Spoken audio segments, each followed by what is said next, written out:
And we're back with another episode of the Lakers Fast Break podcast. It's Gerald Glassford coming right back at you here from Lakers Fast Break, Pop Culture Cosmos, where we cover the latest news and trends in pop culture each and every week, twice a week, wherever you get your podcasts. On this week's Pop Culture Cosmos, we cover the NBA with an NBA preview. So go ahead and check out the latest Pop Culture Cosmos. There, Inside Sports Fantasy Football, Joe Soro and I will cover the world of the NFL and fantasy football coming up here this week as well. Also as well, Joe Soro, aka Oxide247 at LakersBall.com, and of course, Simblades with a Y.com. Our good friend, John Costa, Clutch Talk and Lakers Corner. Say hello to those channels. Please like and subscribe. Also as well, Lakers in 5, Empire Jeff TV, covering the Dodgers and Lakers.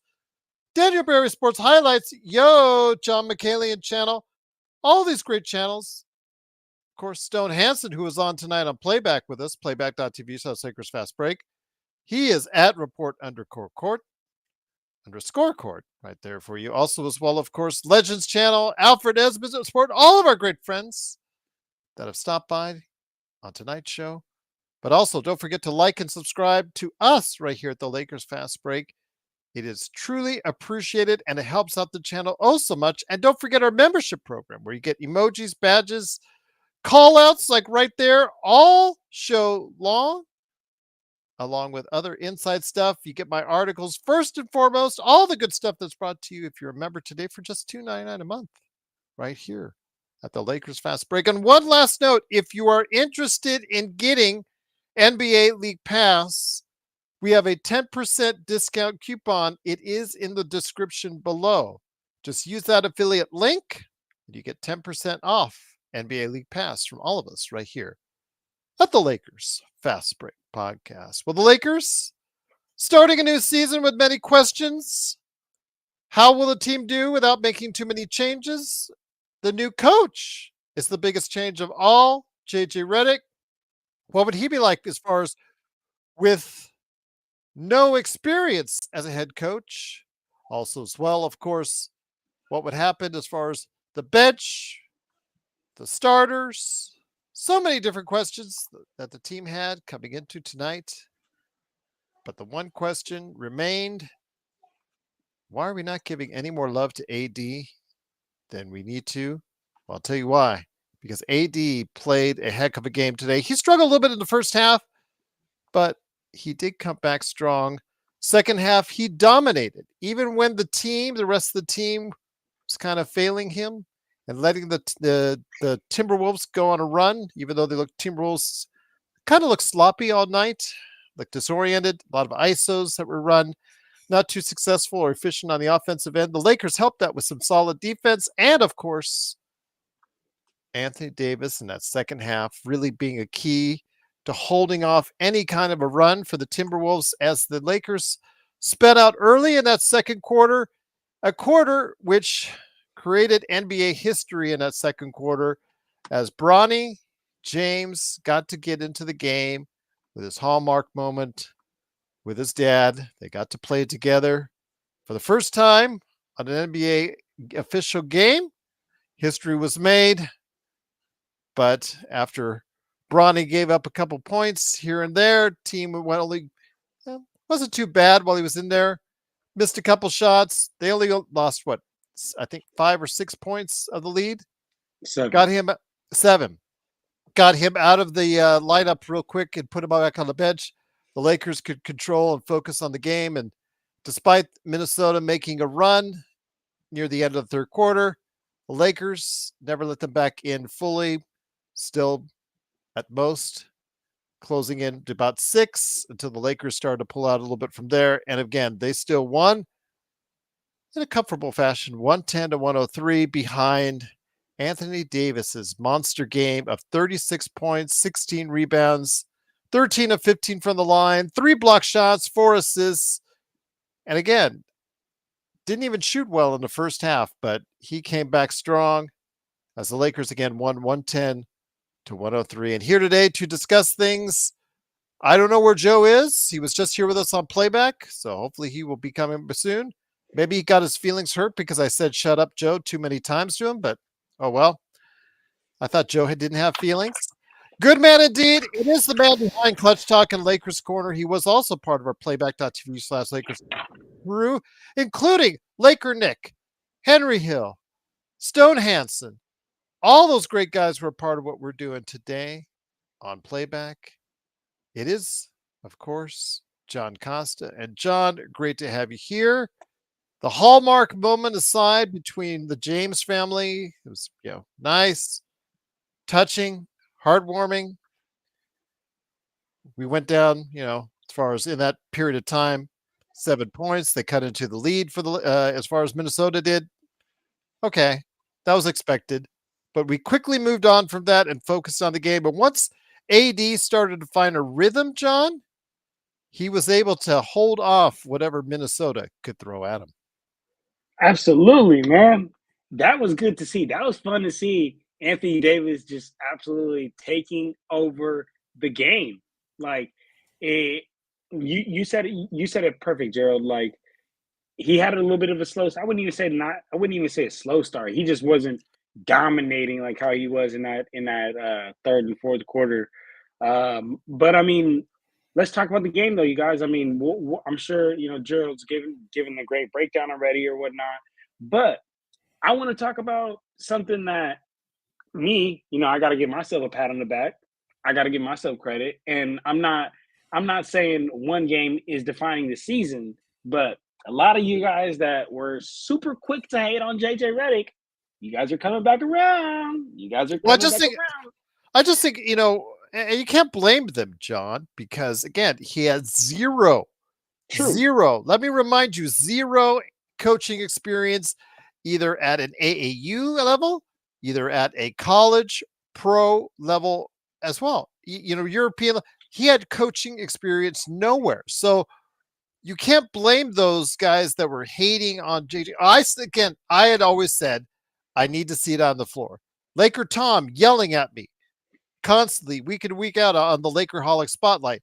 The next Pat Riley. I said, I just got to see it on the floor. I just have to see it on the floor. So we saw that today, and I was concerned because of what I saw in the preseason, because their defense was really bad during the preseason, but they found a way to, outside of the zone issues, aside, I didn't like the zones that they went to. I know Stone and I and some other guys were going back and forth on that. The zone really didn't work out well, but the matchups that they were finding were really to their liking. Offensively, early on, outside the missed bunnies and shots, John, it actually started to click real well. He put them in positions to succeed, and it's up to the guys then to make the shots necessary in order to get the win, and they did just that for a team that has not won in quite some time on opening night. Yes, and give me one quick second, Gerald. My mom's calling me. Give me 1 second. No Make sure worries. Yeah, she's I'll good. take care of it. But once again, it is, of course, the Lakers fast break. It is Gerald Glassford along with John Costa getting the call from mom. Maybe mom's happy that the Lakers won. I know my mom at 90 years old is absolutely thrilled because she was watching the game tonight. So all moms out there that support the Lakers are probably happy tonight. But it is, of course, Gerald Glassford. Darren brings up a good point. Rui Hashimura started the game strong. In fact, I joked on playback.tv in the first 5 minutes. He looked like he was going to be the MVP of the Western Conference because he dominated the game early. Still had a good game to talk about. 7 of 14 overall. Didn't shoot well from beyond the arc. 18 points overall, plus 19. And of course, 5 rebounds and 2 steals. LeBron James kind of did not ever really get it flowing offensively. 7 of 16, 1 of 4 from behind the arc, but 16 points, 4 assists, 5 rebounds. I think his mind was distracted. I think he was distracted by what was taking place with the family reunion. So maybe his thoughts were in a different place tonight. But you know what? AD picked up the slack, and he picked up the slack strong for the team tonight. Yes, Laker Tom he's actually 80, Rodell, for Laker Tom. My mom has still got 10 years on him. Let's just put it that way. But again, it is, of course, the Lakers fast break. Lakers do win tonight, 110 to 103. Again, LeBron James did not have the strongest game. D'Angelo Russell also struggled as well. 1 of 7 from 3, 4 of 12 overall for 9 points, but a plus 15. Austin Reeves plus 12, but 12 points, 9 rebounds, 0 of 5 from shooting from 3, which is the funny thing about this, John, as I bring it back on, my friend. If you look at the starting lineup, are you back with us, my friend? Yes, I am. I'm back with you, Jared. I'm back with you. Okay, Sorry about question that. for you. The starting lineup. Okay, Rui had that hot start, and then was okay the rest of the game. The rest of the starting lineup, not named Anthony Davis, for the most part, you could say played okay. Shot terribly from the 3-point area, but we still managed to get it done. The outside of Jackson Hayes and a little bit of Dalton Connect, there wasn't much to speak of on the bench. When you look at it on paper, it does not look like a winning formula outside of what AD did, which makes AD's performance look all that much better, my friend. Absolutely. I mean, Rui started. You said it perfect, Joe. Like Rui started off hot. He carried us early in that game. While Anthony Davis was, again, not saying that he wasn't dominating. I'm not saying that he wasn't playing well early in the game, but he just wasn't yet dominating. Like how he ended up finishing the game. I'm doing 16 rebounds, 36 points. That's the definition of dominating. And then before he went ahead and took over, I feel like we had Rui, and then we had Bron had his spurts. We had Austin Reeves. He was a bit inconsistent tonight. 6 of 14 from the field for 42%. But I feel like we had a decent team performance to carry us through those dry spells and through those dry moments. And then as soon as Anthony Davis saw that it was his turn to take over, he just did what he had to do, man. He played absolutely lights out, man. I agree with you, Jalen. He played lights out tonight. You talked about it, and I've talked about it ad nauseum leading up to today's first game. The bench unit. You did get some good performances from Jackson Hayes, and in some minutes, Dalton Connect was pretty solid. It was definitive out there. I think Rodell and some others were going back and forth on Max Christie, Dalton Connect, Max Christie, Dalton Connect. Max Christie severely disappointed tonight. 2 points from the free throw line. Didn't make any of his shots from the outside, and 5 fouls. Dalton Connect, 5 points only, but still, he seemed to be more invested. It seemed to be more what he brought to the game. He seemed to bring more positives, many more positives than what Max Connect was doing. So, John, let me ask you, with the bench that's out there, Gabe Vincent was Gabe Vincent, steady Gabe Vincent. I didn't like him so late in the game, game, but again, it's just Gabe Vincent. It's that veteran presence. I know that he had a long talk, Dalton Connect did with JJ Redick this morning as regarding his role going forward. I have a feeling we're going to see Dalton Connect more and more if he gives us these positive minutes like he did today, John. We better be seeing a whole bunch more of Dalton Connect because, I mean, you look at that bench, besides Hayes, who had a great game tonight for what we asked him to do. I'm looking over here at the stats. Man only missed one shot the entire game. He went 4 or 5 from the field, 2 or 2 from the free throw line for 10 points, got 4 rebounds. When he was paired with AD, Jackson Hayes looked pretty good. Absolutely, right? But yeah, paired to AD, he looked By solid. himself, it wasn't as pretty. I'll just say that. And then look at our other bench players. Max Christie, y'all know how I feel about him. Not even NBA level talent. Gabe Vincent. Man, I'm gonna have to take the goods with the bad with Gabe Vincent. I'm not gonna lie at this point because in the playback we were talking about it, and Stone was saying that he's not as bad as people think he is, and I agree he's not as bad as people think he is. He's an NBA level talent player, but I also He's don't just think there. he's just there. He's just Gabe Vincent, right? It's like it's nothing that's gonna give you no, never Miami Heat Gabe Vincent again because he was in that system and the system is what made him great. And then of course, Bronny James. We don't even got to speak on that. I'm glad Jalen Scafino didn't play, but I say all that to say, go through our bench. Max Christie, not NBA level talent. Gabe Vincent, I'm gonna have to take the good with the bad. Hayes, probably our best bench player, and then it comes Dalton Connect. Dalton Connect needs to be getting. I mean, he got 15 minutes today, and he could. And in my opinion, he could have got more and should have got more.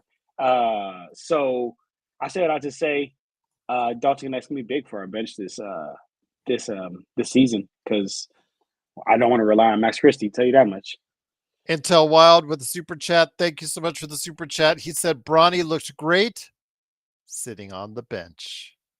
There you go. Also here today, good man indeed. It is, of course, the guy behind Oxide T47 at LakersBall.com. Plus, also as well, he is the owner of a company you need to support today in the Southern California area. If you need a new lawn that needs to be transformed, no better place to go than Simblades. Simblades with a Y.com. It is Joe Soro. And Joe, good to have you here. Thank you for being part of the playback.tv/Lakers Fast Break Live simulcast coverage. AD in that second half really kept the Lakers in the game. I think he was primarily responsible for holding the T-Wolves off. You saw some good things out of the coaching from J.J. Redick today that gives positive signs going forward. And if the Lakers can start looking like this consistently, we may have to readjust our thinking on where the Lakers can fall. But again, it's just game one of a long 82-game season, Joe. LeBron played 35 minutes tonight. Not necessarily a bad amount, but would prefer him to be around 30, 32. That'll likely be something that could be somewhat maybe figured out if Dalton Connect could earn another 3 or 4 or 5 minutes. I was thoroughly impressed at the coaching tonight. I have to admit. I know that there might have been some help from Minnesota, looking like they weren't really wanting to play today. It might be an adjustment from the trade. It might be the fact that they started in LA and maybe the nightlife the night before or whatever was a little too much for them. I don't know, but I'm not really I never really concerned myself with the other team not performing. That's on them. But in terms of watching the Lakers tonight, I think because I've seen so many of these opening games just not look good, it was nice to see that they really played 48 minutes of really good basketball. Even when they lost the lead a little bit there and had it down to 4, that's not out of the norm. That happens a lot. They were sustaining that 9, 10, 11, 12-point lead for a good quarter and a half. And then Minnesota made their run, got it down to 4. And a lot of times what happens is the opponent tries so hard to come back. And then when they sort of kind of get close, then they run out of gas before they can truly catch up. And then as soon as the Lakers started hitting some shots, then it was pretty much done. So it was very, very, very encouraging to see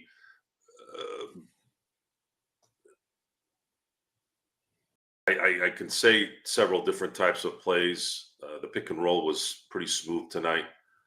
I thought the dives were great.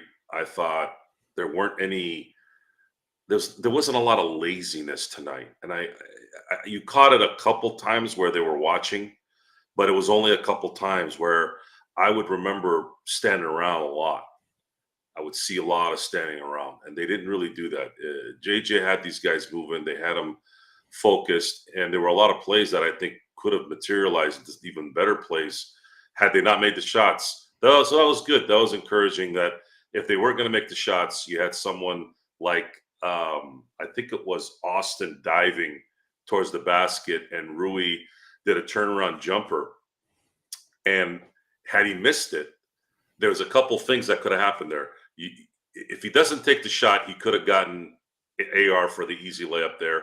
Or if he had shot and missed instead of made it, AR would have been right there to tip it back in. So it was really nice. That's probably my favorite play of the night because you would have solved it 3 ways likely, because whoever was diving in or whoever was covering on the weak side was going to be too late to get to Austin. And it's nice. I'm sorry, I'm kind of a nerd in this stuff. I pay attention to some of the stuff that probably people don't pay attention to, but that's the stuff that I saw on that play. And if you guys don't know what I'm talking about, it was a sequence in the fourth quarter. Pay attention to those kind of plays, because those kind of plays is what a great chess player does. If they can't get this particular positioning, they always have a second and third way of making up for it.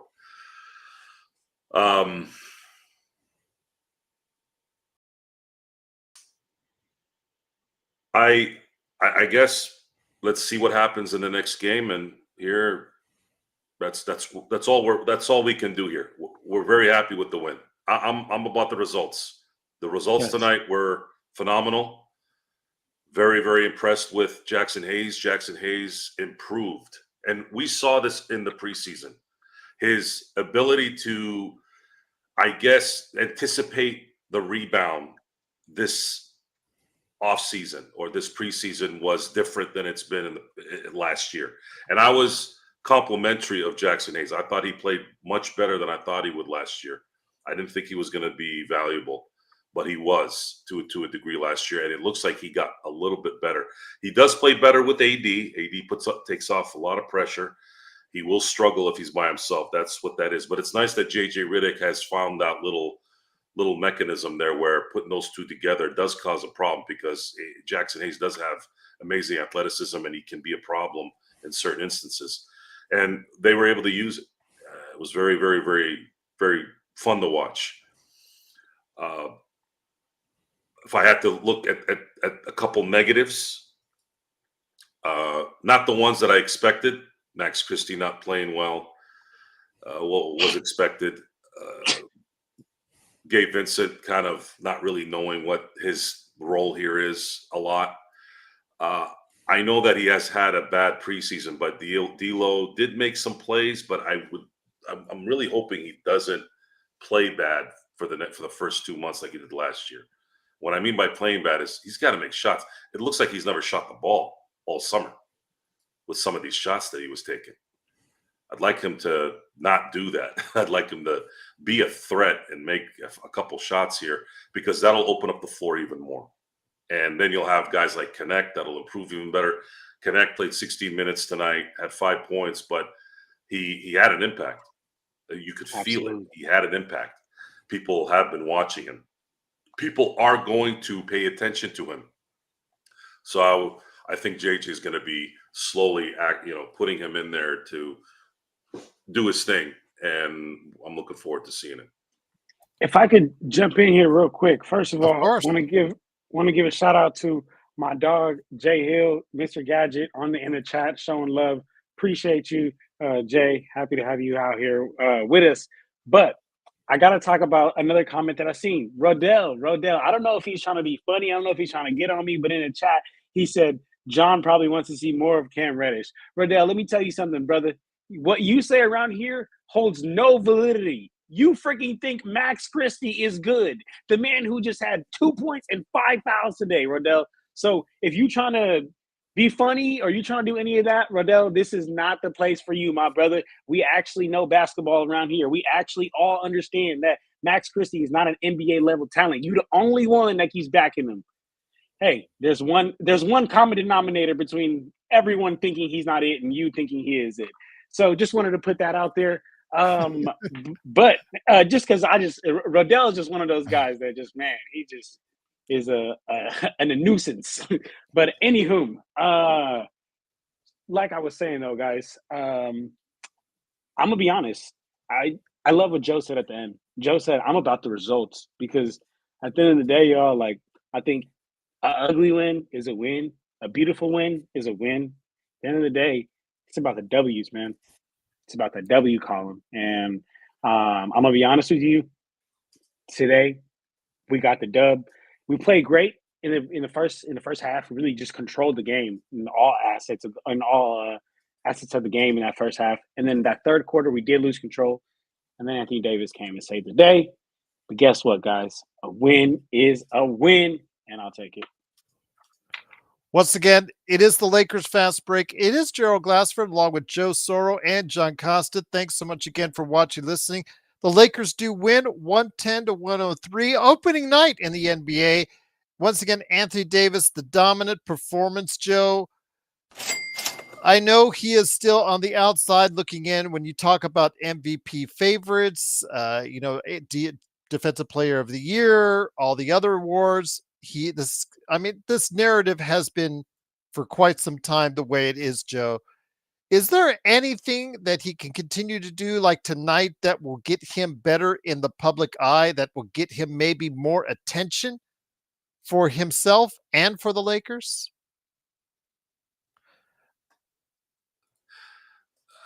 I think the attention is probably not the correct word. That the Lakers will always have the attention. The right kind of attention. Well, the issue with the Lakers is most of the people that are voting for anything in this league are usually residing in the upper North Ohio area or the Northeast, and those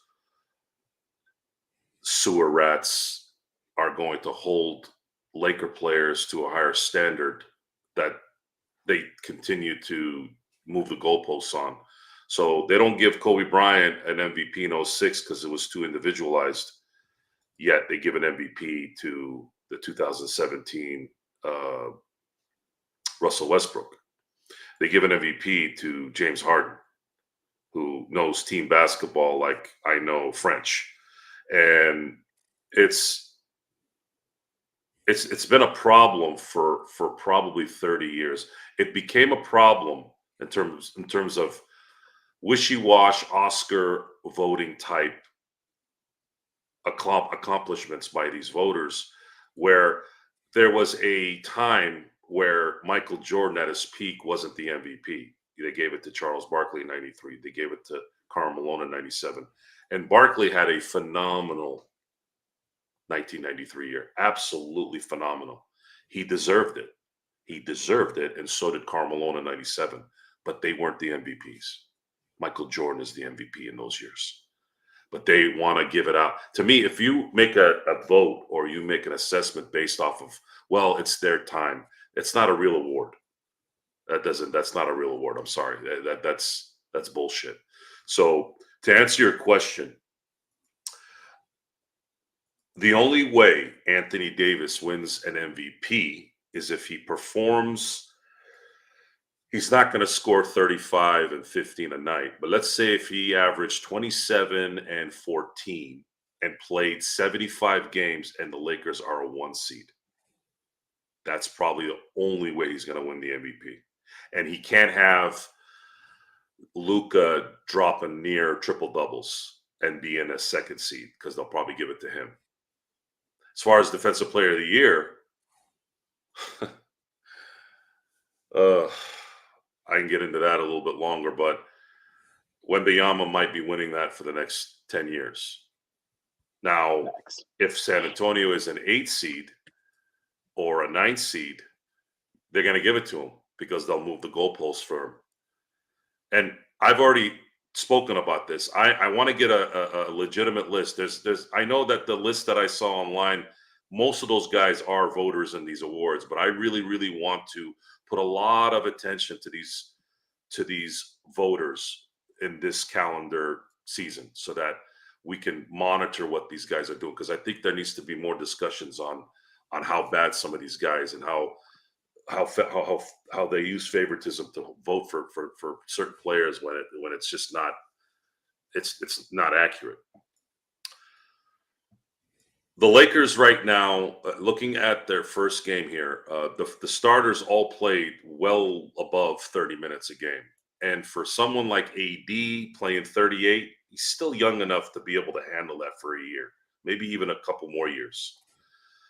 D'Angelo, same. Rui, same. Obviously, Austin Reeves, the same. LeBron, I would really like to see if he could get to 30, 32.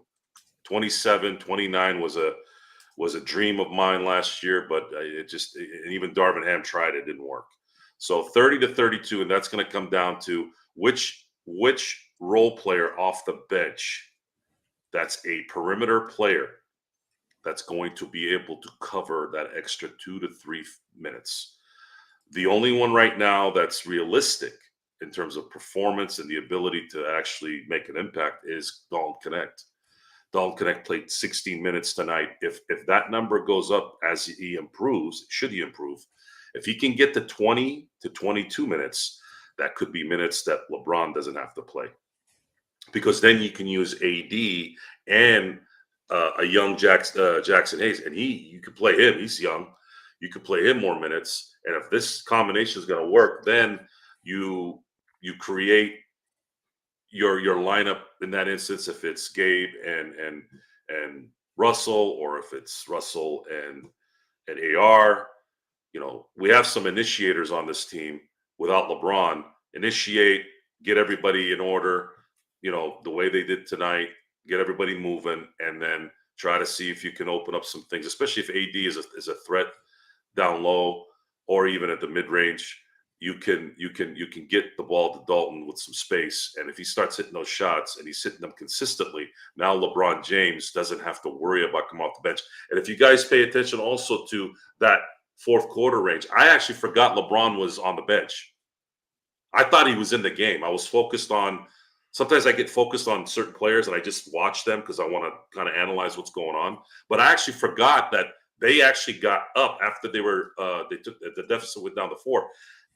LeBron wasn't in when they brought it back up to 9 and 10 and 11. And to me, that right there will be everything. If this roster stays the way it is right now, that right there is what's going to be important. Can they do that throughout an 82-game season? Minnesota didn't play very well. We know that there are going to be teams that are going to adjust. We know that there are better teams out there than Minnesota, but we also have to factor in that Dalton is going to get better, and certain other guys that are playing might get better, and that's how I'm looking at it. You got to kind of almost use the cliche of playing one game at a time at this point. We weren't very happy with the roster construction, and it might still not go the way we want it to go. But today, at least for today, it looked pretty good. Yeah, Rodell, absolutely. You should for sure chill on the basketball knowledge because you're not there, gang.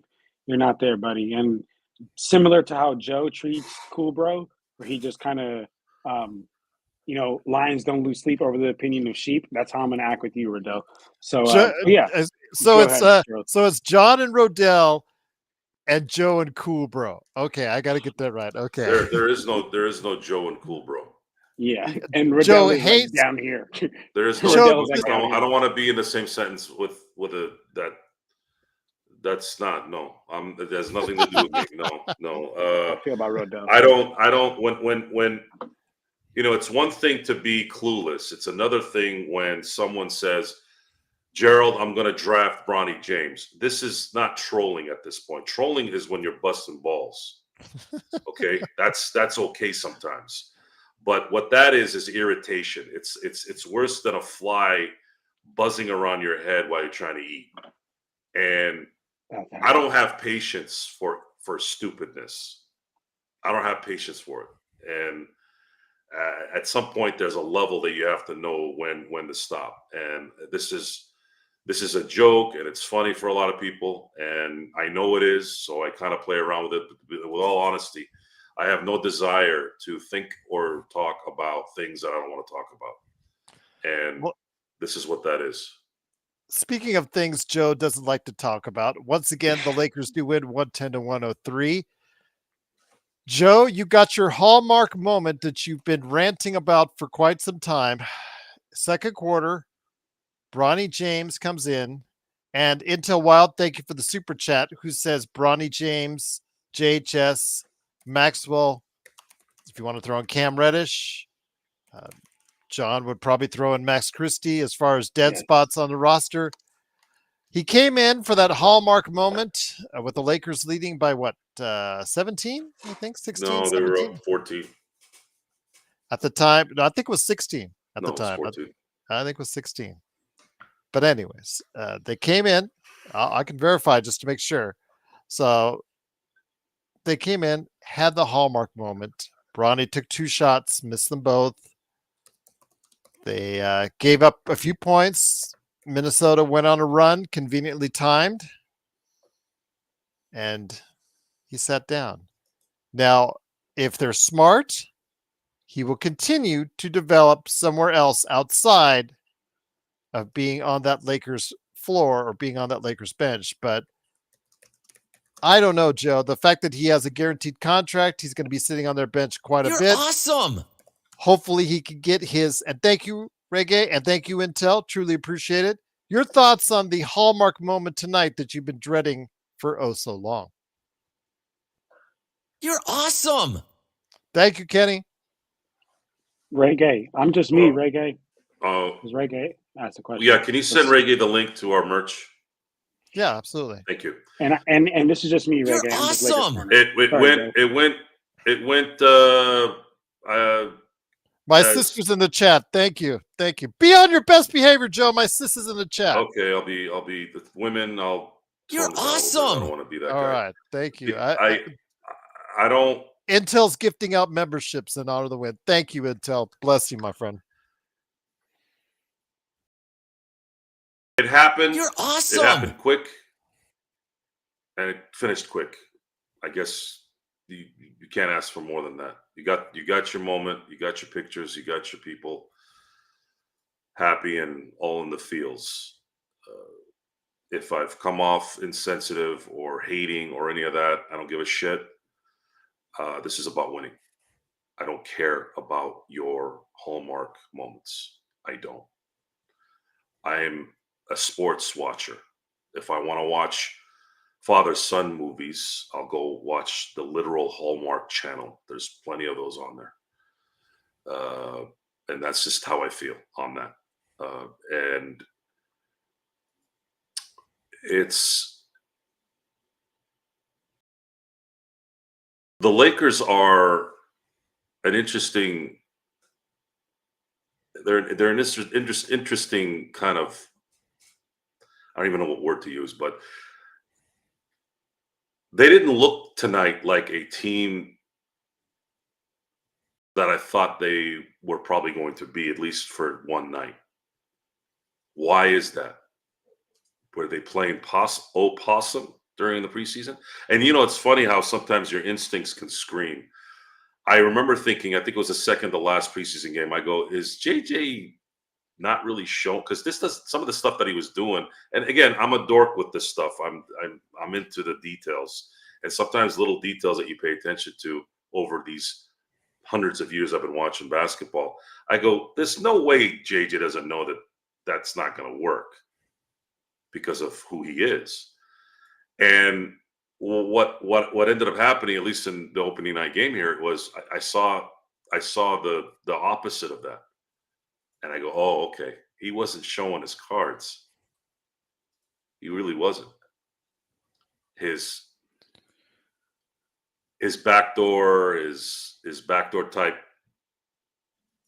setups, his dives, the pick and rolls, the spacing that kind of was created, even doing the little bit of the zone. Like, we didn't see any of that during preseason. So what's going to happen now is the teams are going to look at the film today and they're going to adjust. But what I did like is even Coach Finch from Minnesota, he adjusted during the game, and then they made that little run, and then JJ adjusted back. It not bad for a guy I hadn't coached before. I didn't feel at all in this game. It didn't matter if Bronny was in the game or if they were losing the lead. There was not 1 ounce, not 1 second of this game where I didn't think they were going to win. That's been a long time where I thought like that in a game like this. Usually I'm like, oh, they're gonna. You can see it that it's the train's coming because the guy sat and LeBron can't sit. Oh, you got to bring LeBron back in. You got to bring AD back in. Every time AD and LeBron sat, I didn't see that much of a difference in terms of scheme, or at least the execution of the scheme, or just a complete oblivion of the guys that we're playing. And that's just what this is, folks. It's how can you complain when you don't see anything to complain about? You gotta give, what is it? Give the flowers. That seems to be the new token name now. Right now, as of one game, the Lakers showed that they have some chemistry already, early chemistry. They're able to bring in a certain amount into the LeBron AD circle and make it work. And that's a good start. We'll have to see how this progresses. Kurt, I think you're mistaken. I think it's Joe that's going to get the Bronny tattoo. I already got my Lakers tattoo right here. I just want to let you know. Uh, big, big shout out to my sister who's watching. Thank you so much, guys, for being so kind to her. John, let me get in a couple questions here. First off, there's one actually for you. I'll start off with Robert. I got yours, and Chris, I got yours saved up. I saw it in the chat, so I will be getting to them. I'm going to start off with Kurt Affair's question for you, John. What did you like today, and what didn't you like for today's game? Absolutely. Number one thing I liked, I'll be honest with you, was the energy. The energy from everybody else. You know, in the playback, I talked about how we know what we're going to get from AD. We know what we're going to get from LeBron James. But like, what kind of game or what kind of effort are we going to get from the D-Los?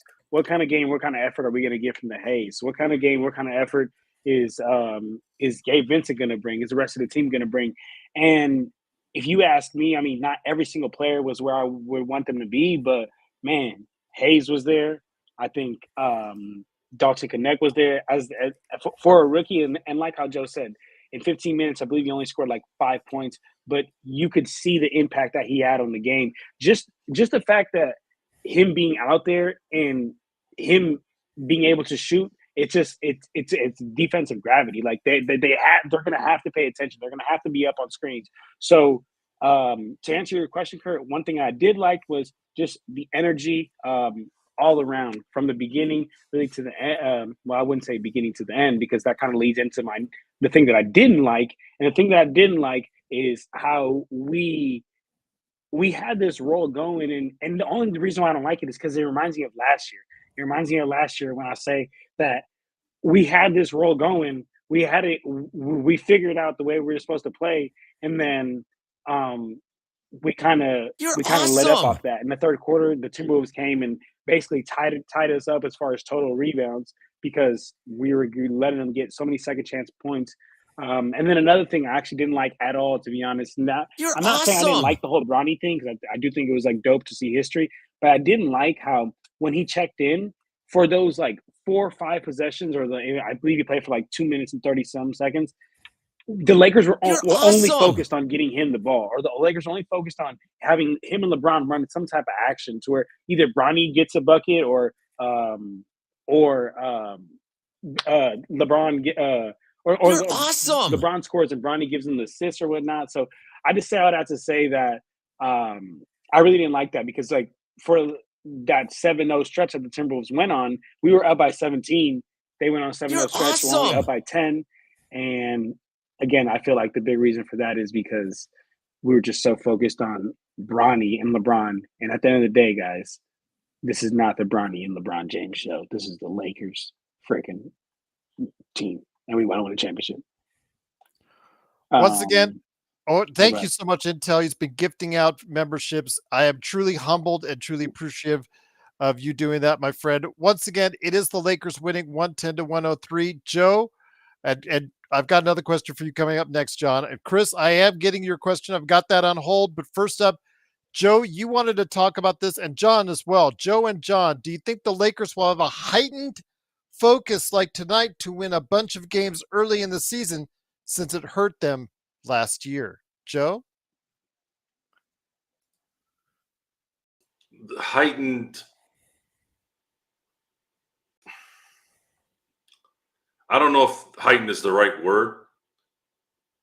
What it looked like tonight was it looked like the team was in tune immediately. I haven't seen them that in tune this quick in a while. If they're looking at their schedule, they know that they have a little bit of an advantage this year because they get a chance to go to the places that are the worst time to go, which is usually around January, February, which is the Midwest, the Cleveland, the Torontos, the Detroit trips. I don't remember, at least, I'm sure it's happened, but as of right now, recent memory, I don't remember them taking that Midwest trip this early.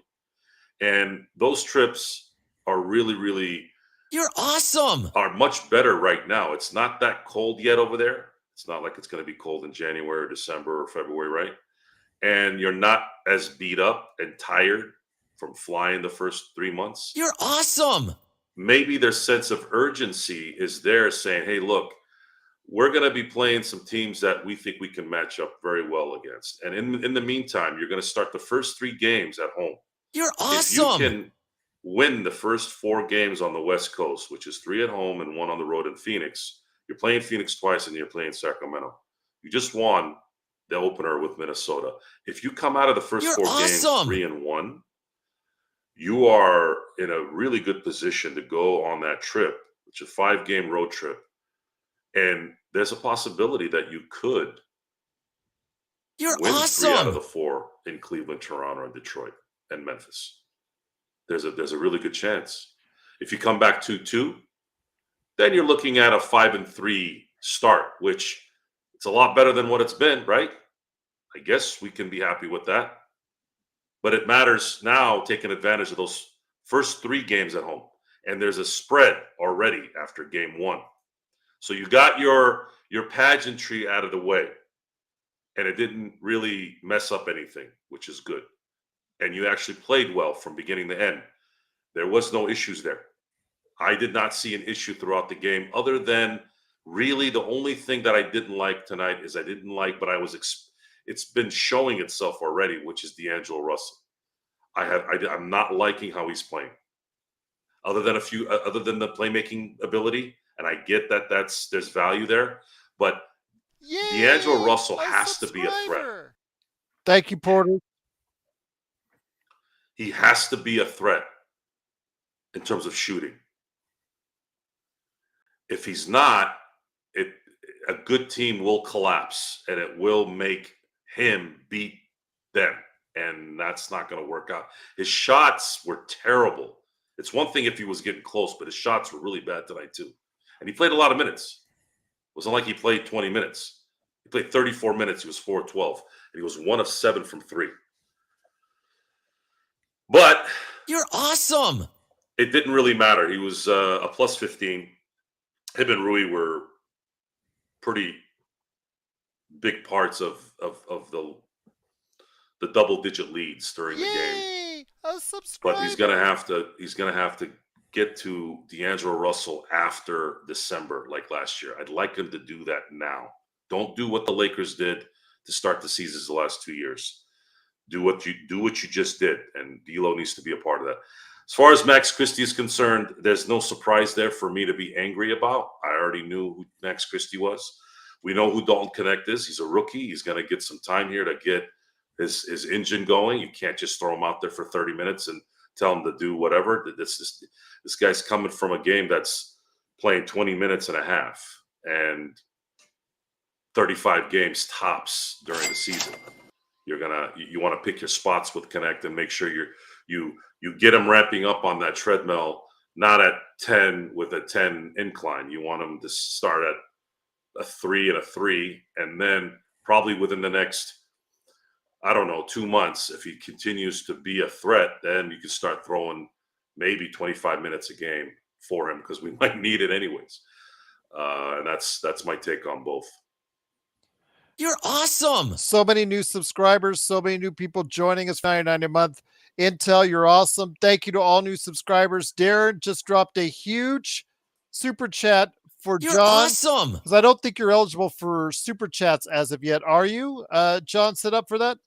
I am not set up for that. I mean, you told me it was 1,000 subscribers, but I'm not set up for that. But whatever it's about super the chat I watch get, hours, right?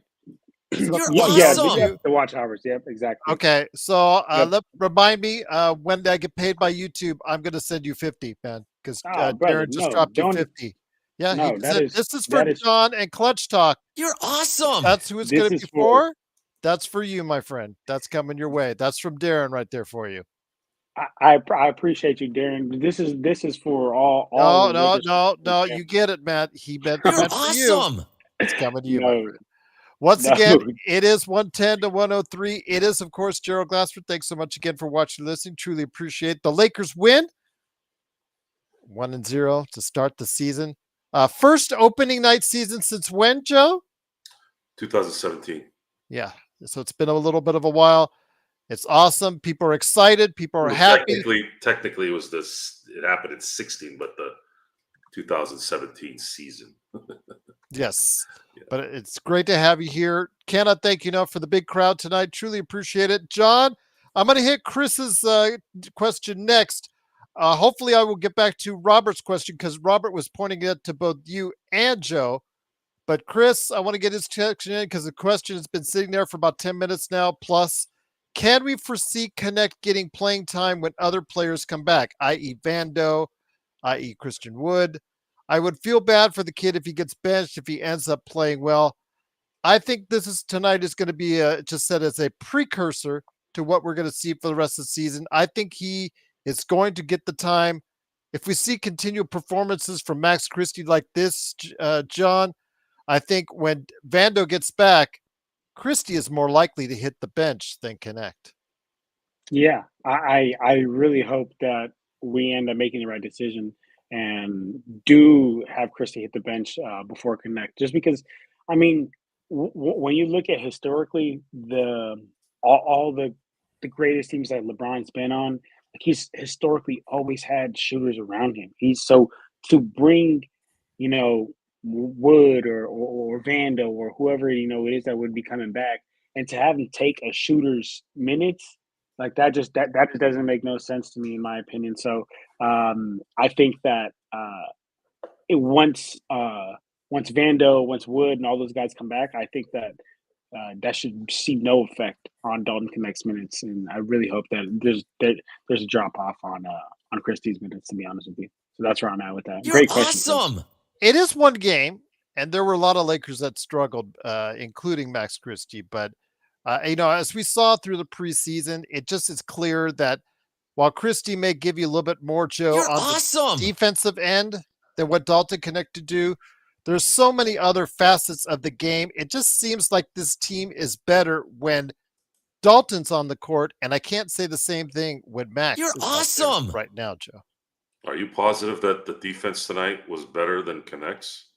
If I said for the most part, yeah. Yeah, I mean, no, it wasn't. he's Actually, playing Anthony Edwards. You can't Max look Christie, good against him. true, but Max You're Christie's terrible, awesome. not just in one-on-one defense. He can't really get around screens very well. He's not strong enough.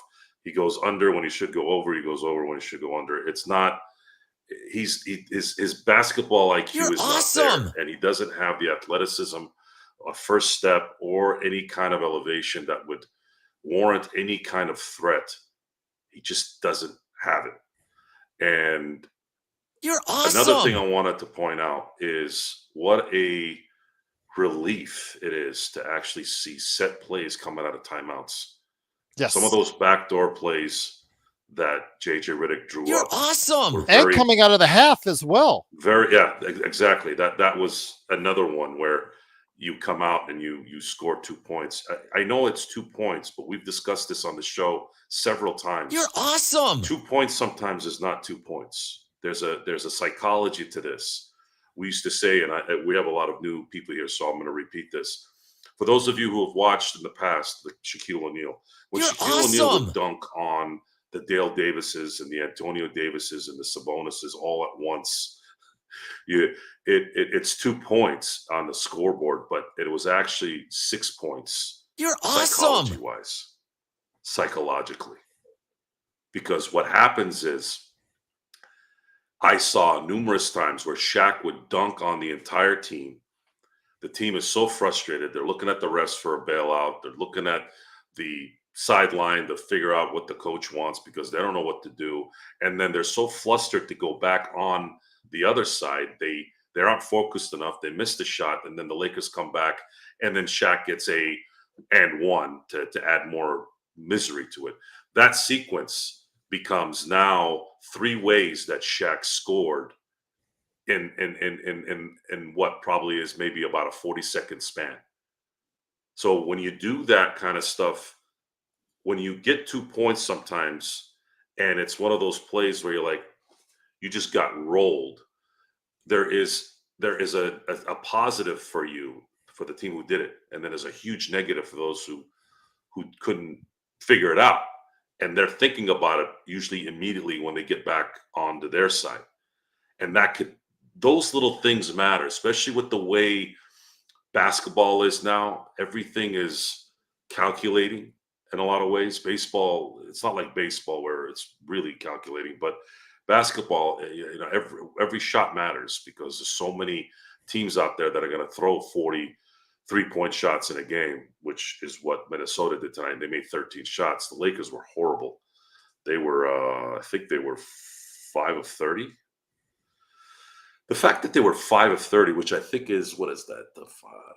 Was it 18%? 18% from three. Actually, 16.7. Okay, so there's 16% from 3. Yet they controlled the entire game. What did JJ Redick create here, to where his team couldn't hit a shot from downtown to save their life? Yet they practically went coast to coast the entire game. Well, the answer to that is everybody fundamentally did what they were supposed to do. What did we say ad nauseum last year and the year before about fundamentals? Why couldn't Darvin Ham teach the fundamentals? There's no excuse now. Why would JJ Redick be able to do it, whom hadn't coached ever? Why was he, at least for one game, able to teach these guys how to fundamentally play basketball? Is it bad communication? Were they even practicing it? No, he was too worried about answering questions like fans are too married to each regular season game. Mind you, I just told you that basketball is a game of inches. It's a game of a couple points. And so is the standings. Because if you gave a shit and you didn't think that way, you wouldn't have been playing Denver in the first round, and you actually would have made the playoffs instead of dealing with a play-in. And maybe JJ Redick knows this. How this plays out, it still doesn't look good yet. But it's a hell of a start to proving us all wrong. Once again, it is the Lakers winning 110-103. Start off the season. John, I want to get you back to what Robert had asked both you and Joe, because I didn't want to forget anybody as far as their major questions are concerned. He asked Joe and he asked you, do you think the Lakers will have a heightened focus like tonight to win a bunch of games early? Do you think there's going to be an extra effort put on getting off to a good start as opposed to what they've done previously, getting off to a good start this season? I sure do hope so. Because, I think there's a couple things that really killed us last year. One of that was punching a lot of games, taking a lot of games off, whether it be that LeBron didn't want to play or AD sat. And these were winnable games, and actually came back to bite us in the butt. I mean, I don't quote me. I mean, I'm not going to be far off, but I'm pretty sure we were like 3 or 4 games out of the 6 seed, right? And the 6 seed is, and I'm talking last year. The 6 seed would have been, not having to be in the play-in, and I think we could have easily won 3 or 4 more games last season had we not punted him. Also, had we had a better coach, which we have this season, we also would have won a good amount of other games too as well. Appreciate you for the love, Kurt. But it's so good to have him back. So good to have him back. But to answer the question, I think that we absolutely should be on top of it with as far as just trying to get every win early in the season, trying to get every single win early in the season, because with this team that we have, well, I mean, we know we're not deep. we know we're heavily reliant on a 40-year-old LeBron James, and yes, he played a lot of games, but that doesn't take away from the last like 9 years of his career. Anthony Davis is still an injury-prone player, but so we're relying on those two guys, and with that, bro, anything could happen. We could have Anthony Davis can literally go up and shoot. Now we don't. He's not there for a month, couple weeks. That changes the landscape of everything. So if we can get some early wins early in the season by just being ultra focused and being ultra locked in, I think that can buy us some time. So I'm with that, brother. Joe, getting back to what's upcoming for the Lakers, they get a couple of days off. Obviously, they have the game coming up on Friday. And you talked earlier about, of course, getting off to a good start and talked about that because we obviously don't want to repeat the same performance year after year after year. We have to do so much late to just even get a chance to get into the playoffs. But you see the performance AD had tonight, especially in that second half. Everybody else, had various levels of struggling tonight on the as far as the main Lakers starting lineup. But it is so nice when you have an AD that can carry you even when you're not performing at quite the level you need to. AD still got the job done tonight for the Lakers. It's certainly easier to win these games when AD is playing AD ball. If AD is dropping 27, 13 and being a Hellcat on defense, it's just going to make everyone else look better. And I can't understand this. This is just, am I hallucinating here? Is it me? Am I being a homer? How the hell does AD only have 3 blocks tonight? I could have sworn I saw 6. I'm watching the game. What is a block shot anymore? Does it have to literally be 14 feet in the air before it's considered a block? I'm sorry. The last thing I checked is when somebody's doing this and he blocks it. Isn't that a block? How is it that this guy always is capped at 3 blocks? I don't know. It's just, I don't know. I don't get it. AD tonight looked like AD of 2020. And a lot of it had to do with the fact that JJ figured out a plan to where he could have 2 bigs. Who would have thunk it? Another big guy next to him. Jeez, how long did that take us to figure out? It took us 2 freaking years. And he had a chance to roam the way he wants, not roaming to where he has to play 1.5 guys all the time. And JJ Redick, should AD win Defensive Player of the Year or an MVP, JJ Redick probably needs to get a little trophy, a mini trophy of that, and be presented to him because he would have allowed that to happen. And that's kind of how I look at it after game 1. We have to wait this out a little bit in the same way if they didn't win this game. However, I did feel very comfortable even the moment I saw that they were going to play Minnesota before the preseason, before any of this stuff. My apologies. I know that Darren was asking how to gift memberships. Darren, if you go to the dollar bill, you click on the dollar bill. It's the last option on the bottom, membership gifting. I do apologize, Joe. I didn't mean to interrupt. He was asking.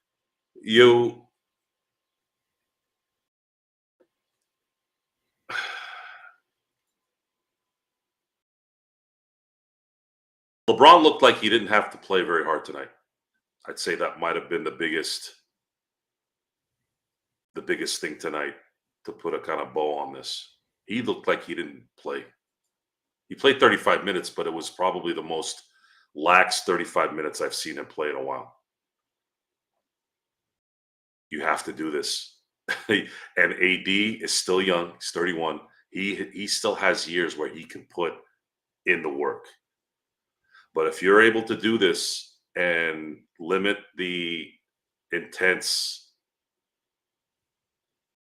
the intense work on LeBron, and hopefully Dalton Connect can be that rookie that kind of takes his game kind of to the next level. It'll be a huge cover for the mistake in bringing back Max Christie. He wouldn't be a problem. He can be a guy that's sitting on the bench that you can play during garbage time at that point. You're If awesome. Dalton Connect can cover that mistake, then it's not going to be that big of a deal. Jackson Hayes has shown that he can play, and he can play with AD, and he can back him up if he needs to. He's shown a little bit of that. You're I'm not saying he's awesome. going to be a difference maker or any of that. I'm just saying, at least for right now, he's shown that he's extremely serviceable and he's valuable to this team. The Lakers still have to make a move somehow. You're some way. awesome. Either a scorer, someone that can get points quick, maybe off the bench, and a center. If they can get a center and have Jackson Hayes doing his thing, now you You're have awesome. depth. Now you can deal with the Jokic's and the Embiids and the Sabonis's and those big players without having to damage AD. AD can do what he did tonight because he's got a crew behind him. You're awesome. I don't know, Kurt. For some reason, I just gave out 5 gift memberships. I don't know why it will not give you a gift membership. It just doesn't. Oh, that's hilarious. Kurt wants one, and we can't give him one. Intel, Darren, myself, we're just trying to give out gift memberships there, and still, it's crazy. He's working as the mod right now. That's crazy. But once again, it is the Lakers fast break. Lakers win 110-103. John, I'm so sorry, Kurt. I feel bad, Kurt. I'm so happy to have you back, and I can't even gift you a membership. Let me ask you this. Going forward, we saw JJ Redick at the beginning of the training camp talking about it's going to be a 9-man rotation tonight. Just, setting aside the Bronny James 3 minutes, it was a 9-man rotation. So let's assume Wood and Vando come back, let's say next 2 to 3 weeks. Let's just be conservative on that, John. Who is your 9-man rotation going forward that you think is going to be the most competitive for the Lakers to win some games, my friend? Okay. I've said this many times. I'm not a big believer of you got to always have the same starting lineup. You got to always run the same lineup out there because basketball is super situational. And in the NBA, it's like, okay, well, one team has this weakness. One team has this as a strength. One team has this as a weakness. So you kind of got to interchange. But I guess, to answer your question, the typical starting 5 of always we'll have those players, the D'Lo, the Reeves, the LeBron, the AD, the Ruiz. I do think that Gabe Vincent should get some playing time. Absolutely think Hayes should get playing time. Absolutely think Dalton Connect should get playing time. And then as far as that, I mean, when Vando comes back, there will be certain situations where we need Vando in for his defense. He get added in there. We haven't even really added in Wood or Dalton Connect, which will really make it an 11-man rotation. Nor have we added in Gabe Vincent. I don't know if I already did say Gabe Vincent. I didn't say Max Christie. So realistic, I don't think Max Christie should be getting playing You're time. So awesome. realistically, at most, I think this should be about a 10-man rotation, depending on who you're playing, because I do think that there's some nights where Vando should not be out there. But there's also nights where he should be out there. So I think the most he'll go is about a 10-man rotation. And all I know for sure is that he was adamant on a 9-man rotation. And you're awesome. It's just when Wood and Vando come back, I don't see how it's gonna happen. And you're still gonna play Dalton Connect unless you're just gonna stop playing somebody. And again, if you're gonna stop playing somebody, out of all those guys, I would personally say stop playing Vando. But it's extremely situational because sometimes he is our second best defender. Do you sure you want exactly to do that? right. Right, but then again, he's a net negative on the offensive end and is afraid to shoot the ball. And then I mean, and when we're in a half court set, we're essentially playing 4-on-5 because the defense knows that he doesn't want to shoot the ball, so they're gonna help off a little bit more. They're gonna send a little bit. They're gonna send more doubles. They're not really worried about that. So that's the only reason why I say that, right? Because I say out of all those guys, like I want someone who can at least keep the defense honest. Like that's one thing I've always said with the whole like Ben Simmons situation or whatnot.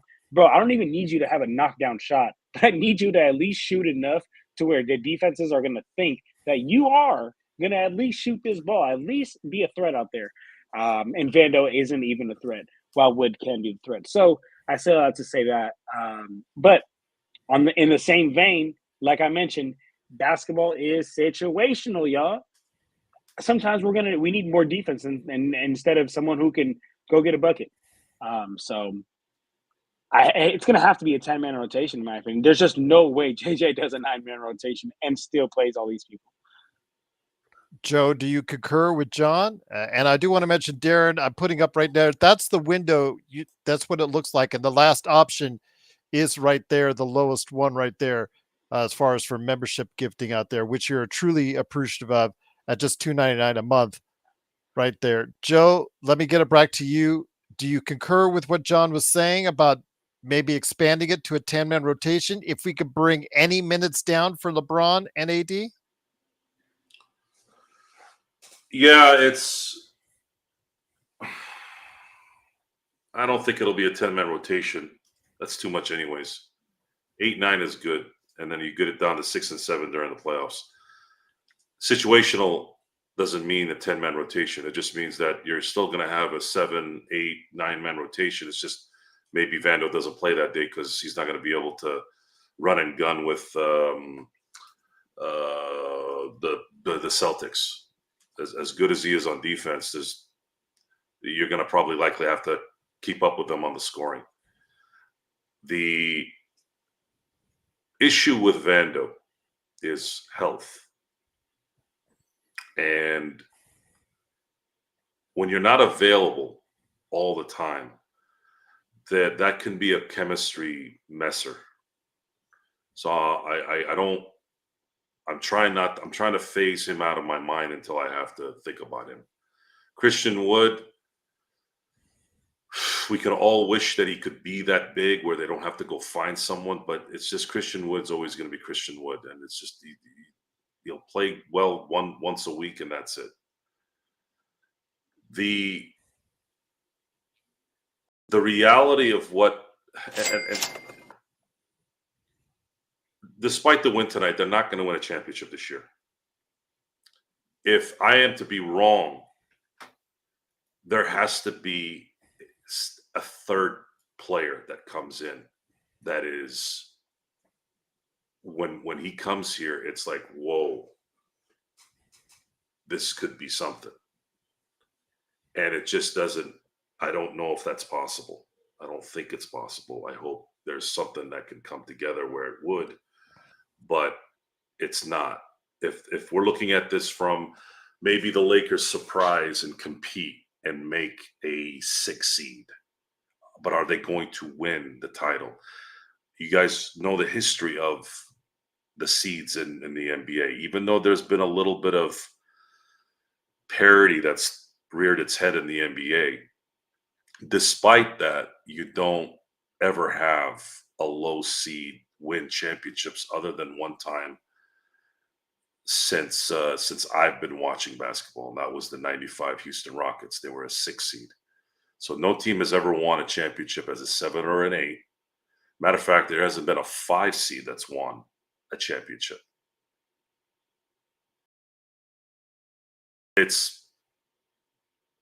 We're gonna have to. We've said what we've said.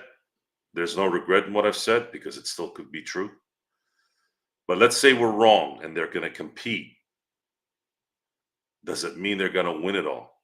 Winning it all when you have LeBron James and Anthony Davis on your team is the only way you can go. I'm sorry, it's not fair, but it's what it is. And it's been exasperated by the fact that the Boston Celtics are looking like a team that might be going on a run. And that's really, really bad news because now we have to worry about the Celtics winning multiple championships and putting the Lakers in a position where they're probably not going to be able to ever catch up to them in our lifetime, because they're set to win for the next 5 years.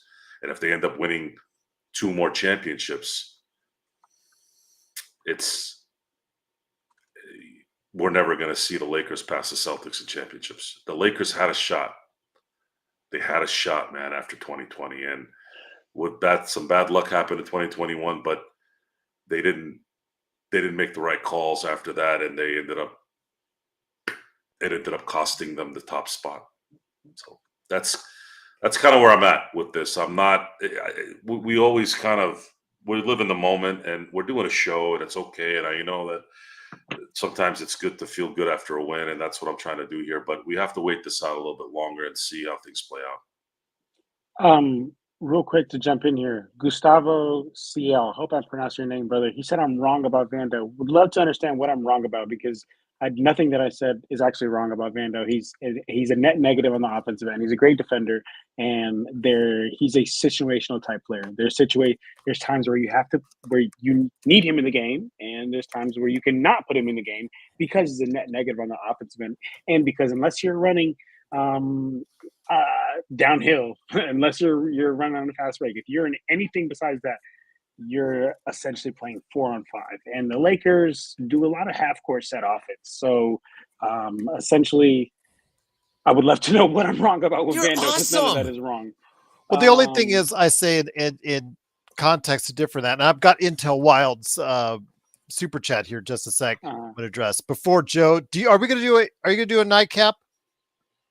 Okay, we'll shut it down here in a couple minutes. But with Vando, during the regular season, you need that situational defender at different points during the course of the season, depending on the game and the matchups. I think what really happens is with his deficiencies on the offensive end, it starts to hurt you when you get into the playoffs more than it does the regular season, John. You want to continue at the 11th hour, transition to the nightcap?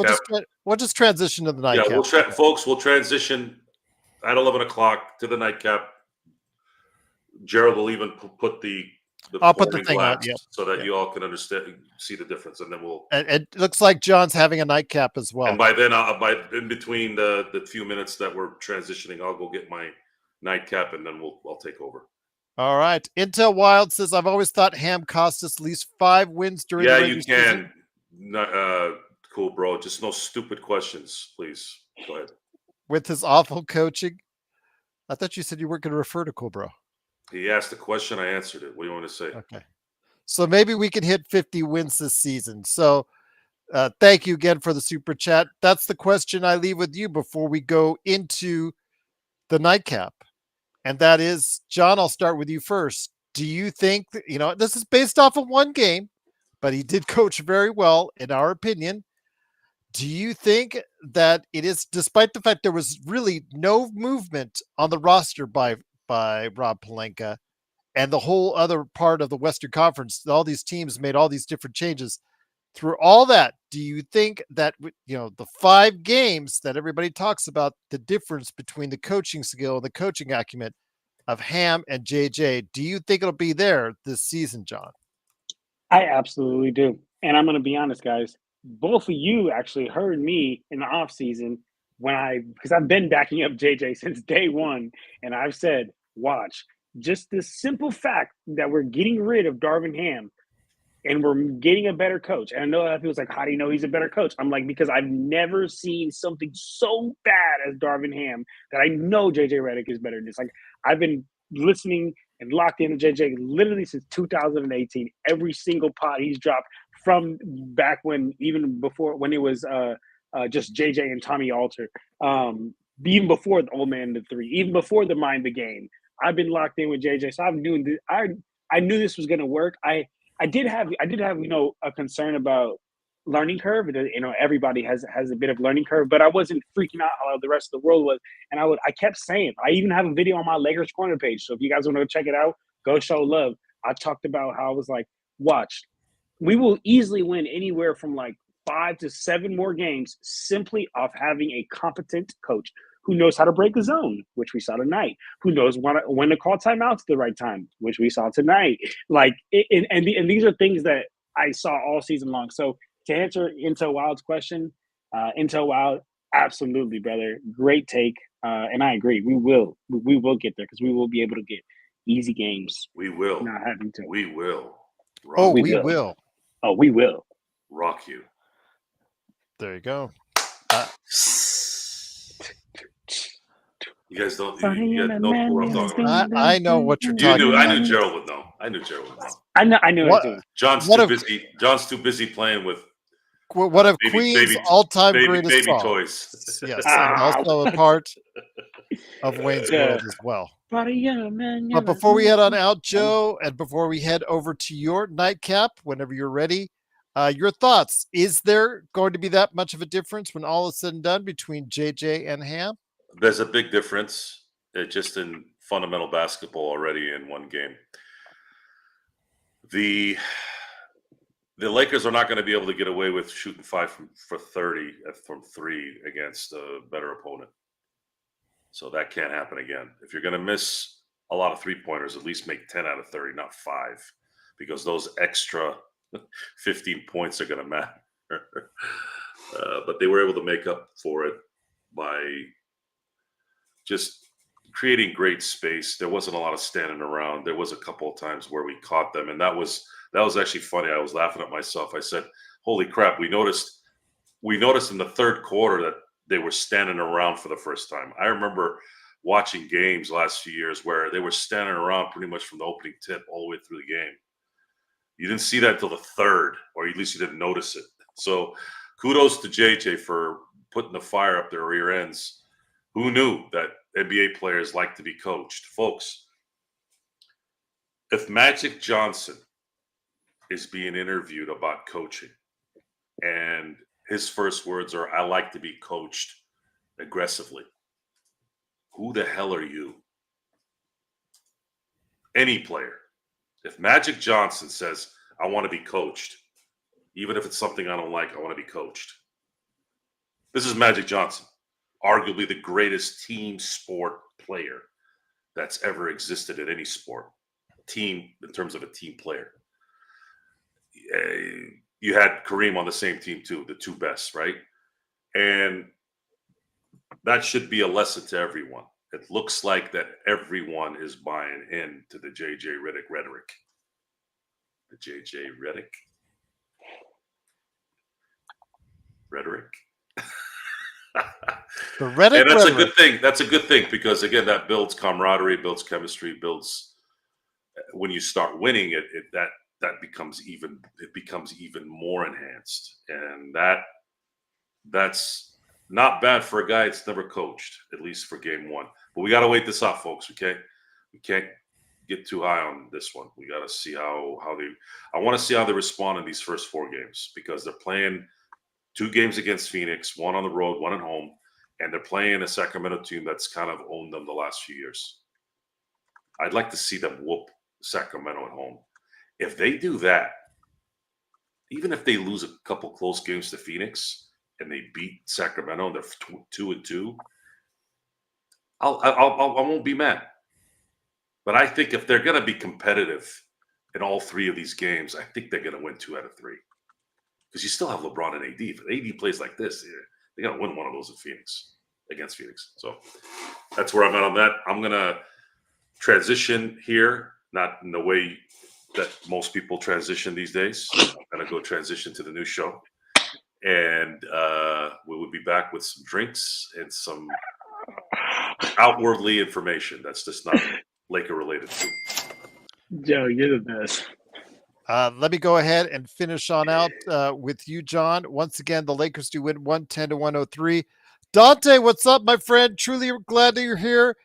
Thank you so much for the super chat. Truly appreciate it. Good win for JJ. I smelled black olives after dinner. Maybe it was gas. Black olives, I know, was talked about how Joe hates black olives. I think he did a bet on Lakers ball that he has to eat like a huge jar of black olives if the Lakers, I think stay competitive and stay in the playoff race, something like that. So I'll try to see if I can get him to clarify that. But before we head on out, my friend, before we turn it over to the nightcap, I want to hear your thoughts on exactly your first impressions overall. Again, tough shooting night from beyond the arc, 16% from three. Most games that's not going to get it done, but today it certainly did. Jeremy was asking, AD shooting three. He was one of three. So technically 33% is above his career average. He should still not be shooting threes because I don't think it's going to get any better from there. Averages usually have a tendency to weigh themselves out, but this team shooting 16% and still getting 110 points up in the scoreboard means they did it in so many other ways. They did it on the boards. They were really good control, especially in that first half. They were really controlling the boards. They did lose the overall battle by one, but they did get 15 offensive rebounds, which was something that I know that JJ Redick wanted to go ahead and stress. They did out rebound from the offensive end 15-12 over Minnesota on that in that sense. So that's something that he stressed. They looked a little bit better on the transition D, and outside of that zone that he put out there in what was it, late third quarter, early fourth, whatnot, that kind of looked funky. And I know Stone was trying to defend it, but it wasn't being defended well on those zones. Other than that, I think there was some really good signs that JJ Redick is going to be able to get acclimated to the coaching position sooner rather than later. Yeah, JJ is well on his way, man. I do think that there will be a point in the season where there's a bit of a learning curve, but that's why he has so many damn talented and vet coaches on his coaching staff, man. So, what I'm gonna be honest with you, I'm not trying to act like I'm some genius, but I expected this from JJ. But at the same time, I also do expect a hiccup somewhere in the season. But just not. I knew it'd be better than Hams. I knew it'd be better than Hams. So as long as you're better than Ham, Gerald, I'll tell you what, man, you won't hear no complaining from me. You won't. Absolutely. But it is, of course, the Lakers winning 110-103. Just great to have you here, John. But before we head on out and before we turn it over to Joe, who is still gathering the drinks together for the nightcap coming up right in just a few moments, let me hear your thoughts on what you got cooking up and what you got working up at Clutch Talk and Lakers Corner, my friend. Yes. Everybody that's here today, it's been very fun talking Lakers with you guys, man. Here after every Lakers game, stream sometime during the week as well. And I have two channels you can come check me out at. I have Lakers Corner, pretty self-explanatory. The Lakers Corner, we talk all about the Lakers, bringing you all Lakers news, game recaps. I'm actually going to do a game recap after I get off the stream here and post it on my Lakers Corner page. I also have Clutch Talk, and Clutch Talk is on YouTube, Apple Podcasts, Spotify, and that is all NBA content. I know there's a lot of people who are not just Lakers fans like us out there. They like other teams. So I talk about the rest of the league as well, too, just because I just love the NBA. Always watching the rest of the league as well, too. So that's where you can stay up to date with that. And if you want to stay up to date with Lakers stuff, check out Lakers Corner. Jeremy, please do check it out, brother. Subscribe. Follow me on Instagram. It's at Lakers_corner. And yeah, appreciate the love, everybody. And I will be back. And as always, everybody show love to Gerald, because Gerald is the freaking GOAT, the podfather, makes all this happen, works ridiculously hard for all of us here. So we appreciate you, Gerald. But thank you. And again, check my text out I just sent you on your phone. I mean, Darren paid you. It's coming your way. But I just want to let you know how it works with YouTube on that. So it will be coming your way, my friend. He's got 50. So thank you so much for the generosity from Darren, Intel, Xbox, everybody that was so generous. Intel, you're just so awesome, man. Go ahead, gifting all those memberships tonight. I am truly indebted to you. I was able and fortunate enough to give out 10 myself, so I cannot thank you enough for being a part of it. Hopefully those memberships will come in handy at $2.99 a month. You'll want to stay on, you want to renew, and you want to be a part of everything that we do here at the Lakers Fast Break. And please all these new faces. Please like and subscribe. It truly helps us and helps us grow. But for now, John and I are leaving. And in return, you're going to get Joe Soro right here on the Nightcap. Stay with us right here. I'm not going anywhere. I mean, Joe's not going anywhere. John and I are right here at the Lakers Fast Break Podcast.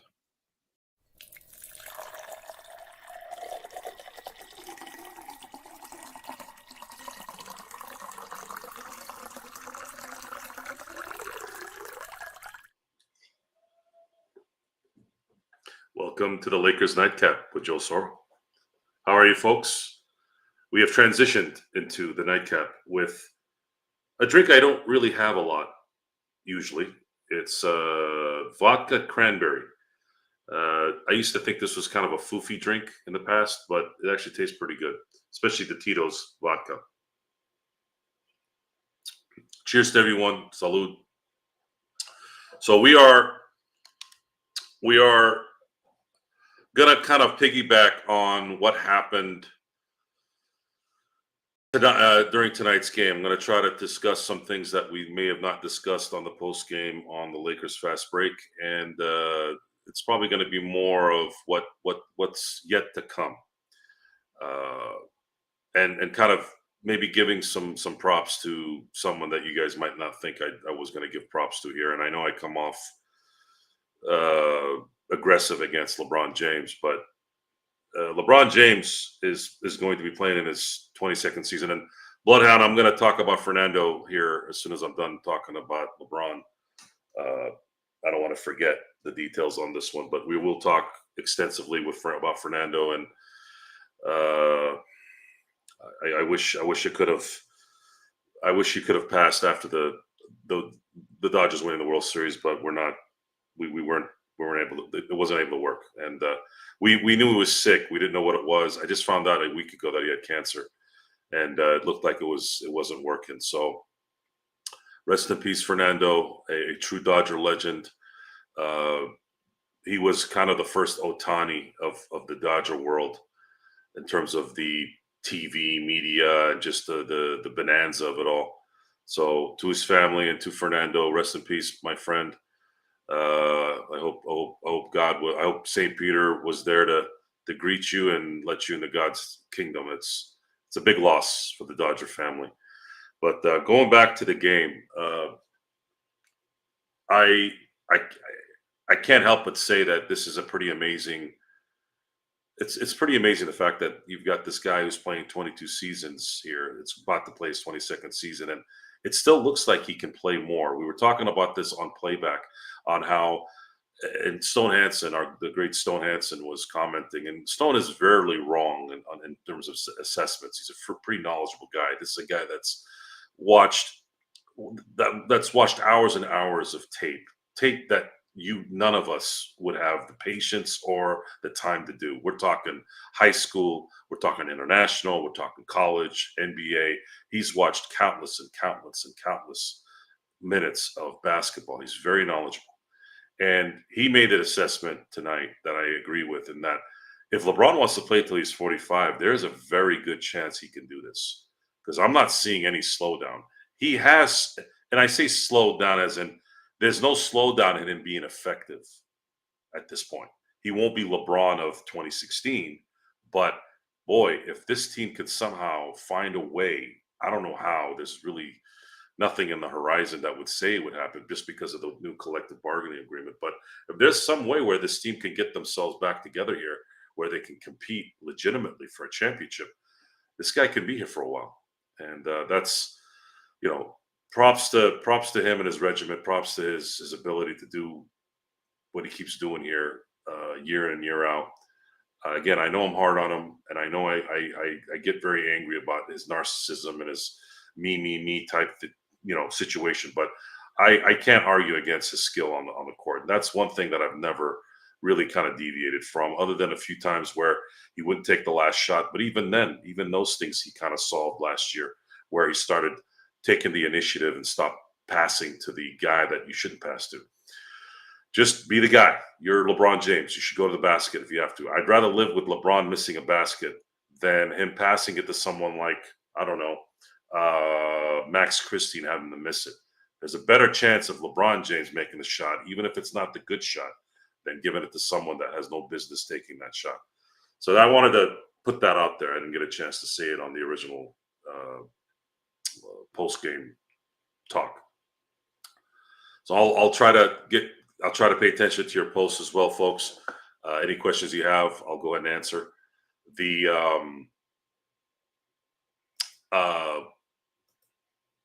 Ralph, how was that movie, by the way? Did it make you sick?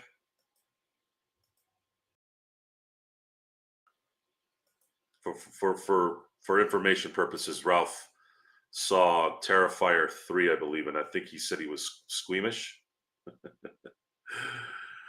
Joe, if you miss, you will lose, not win. If you miss, you will not lose. What I'm not sure I'm getting what you're saying there, Darren. Did you have a typo there? Joe, glad to join in on my first nightcap. Hey, Chris, how you doing, buddy? I'm curious what you think about the dominance of AD tonight and what you would like realistically to see from him the rest of the season. It's a great question, Chris. This is something that is not new. The only thing with AD is we never really saw him because of the 2020 break. We didn't really, even as great as that season was for him, we have never seen AD in a Laker uniform have a season, a nonstop season, non-gap season, where he played 75 games or more, and it was a team and individual dominance. I don't know if this is going to happen this year. The talent pool is a little iffy at this moment. We have to wait this out a little bit. But let's just say for discussion purposes that the Lakers somehow take it up a notch and surprise all of us in being a contender in the top 3 the whole year. If AD plays this way and plays 75 games, I believe he played 76 games last year. If he does that, he will be a first-team All-NBA player, guaranteed. And it could mean the difference in possibly competing for a championship. It's huge. It's absolutely huge that if he continues this. But it's unfortunate that we haven't seen it, really. One wasn't really his fault. And then looking at 21, 22, 23, and 24, roster construction, coaching,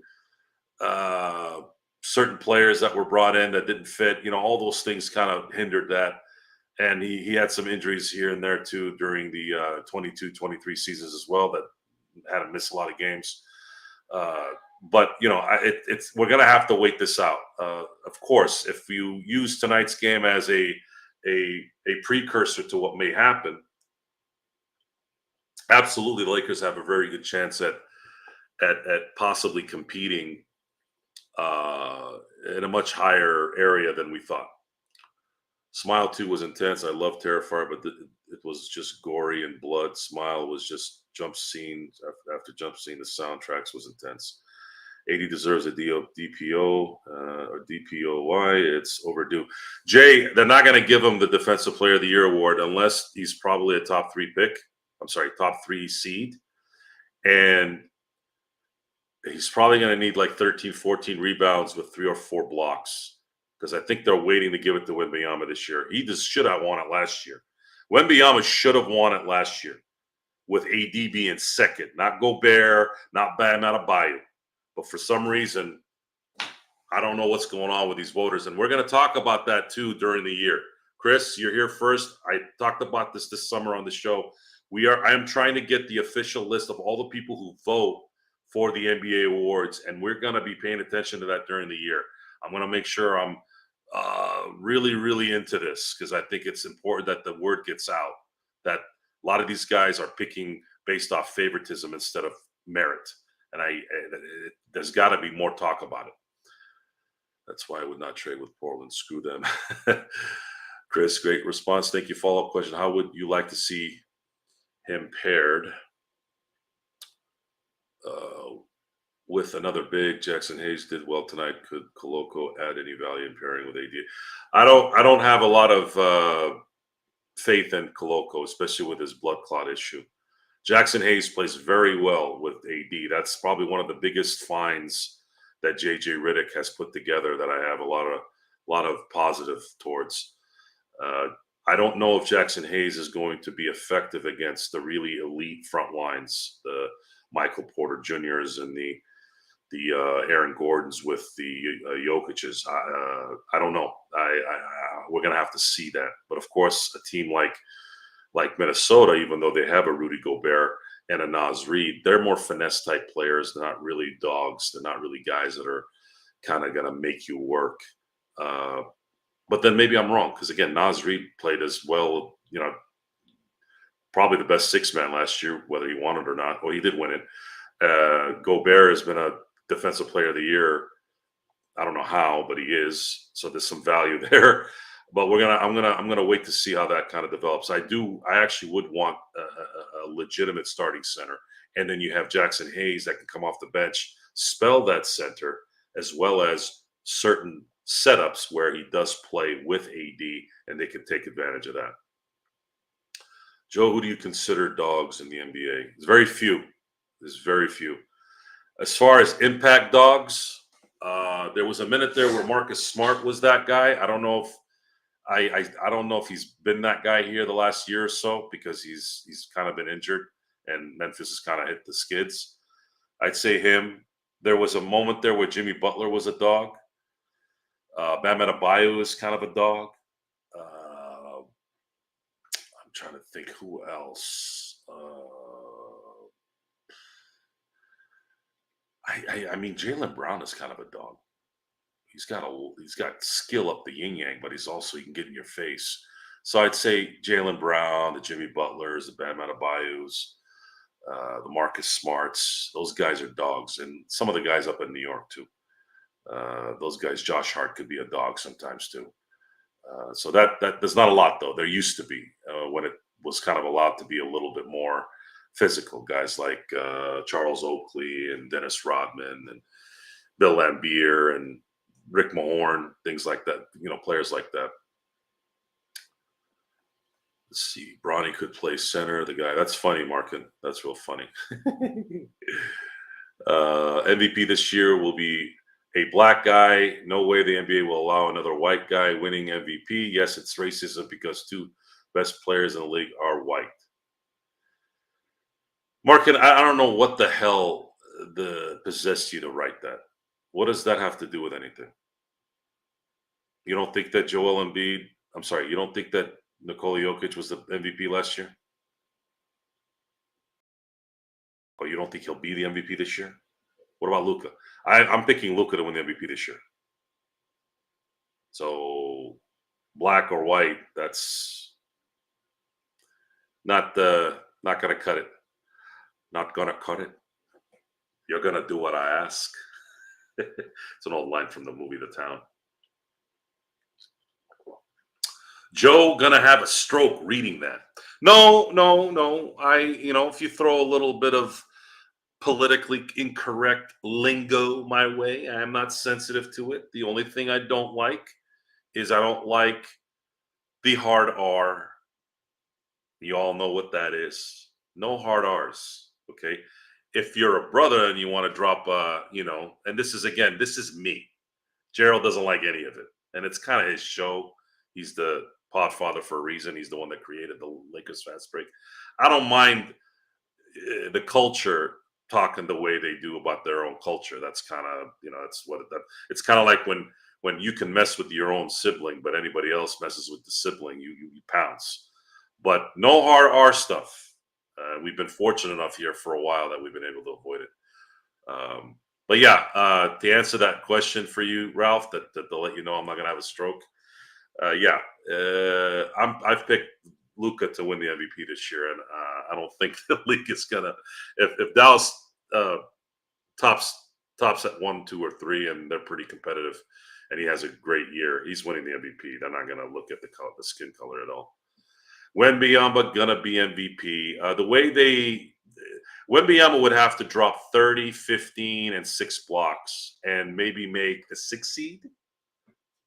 He'd have to be so astronomically crazy statistical and bringing him from the abyss, bringing him from the Phoenix to get an MVP, kind of like how Russell Westbrook won the MVP in 17. He'd have to do something just Otani-like stats to win the MVP.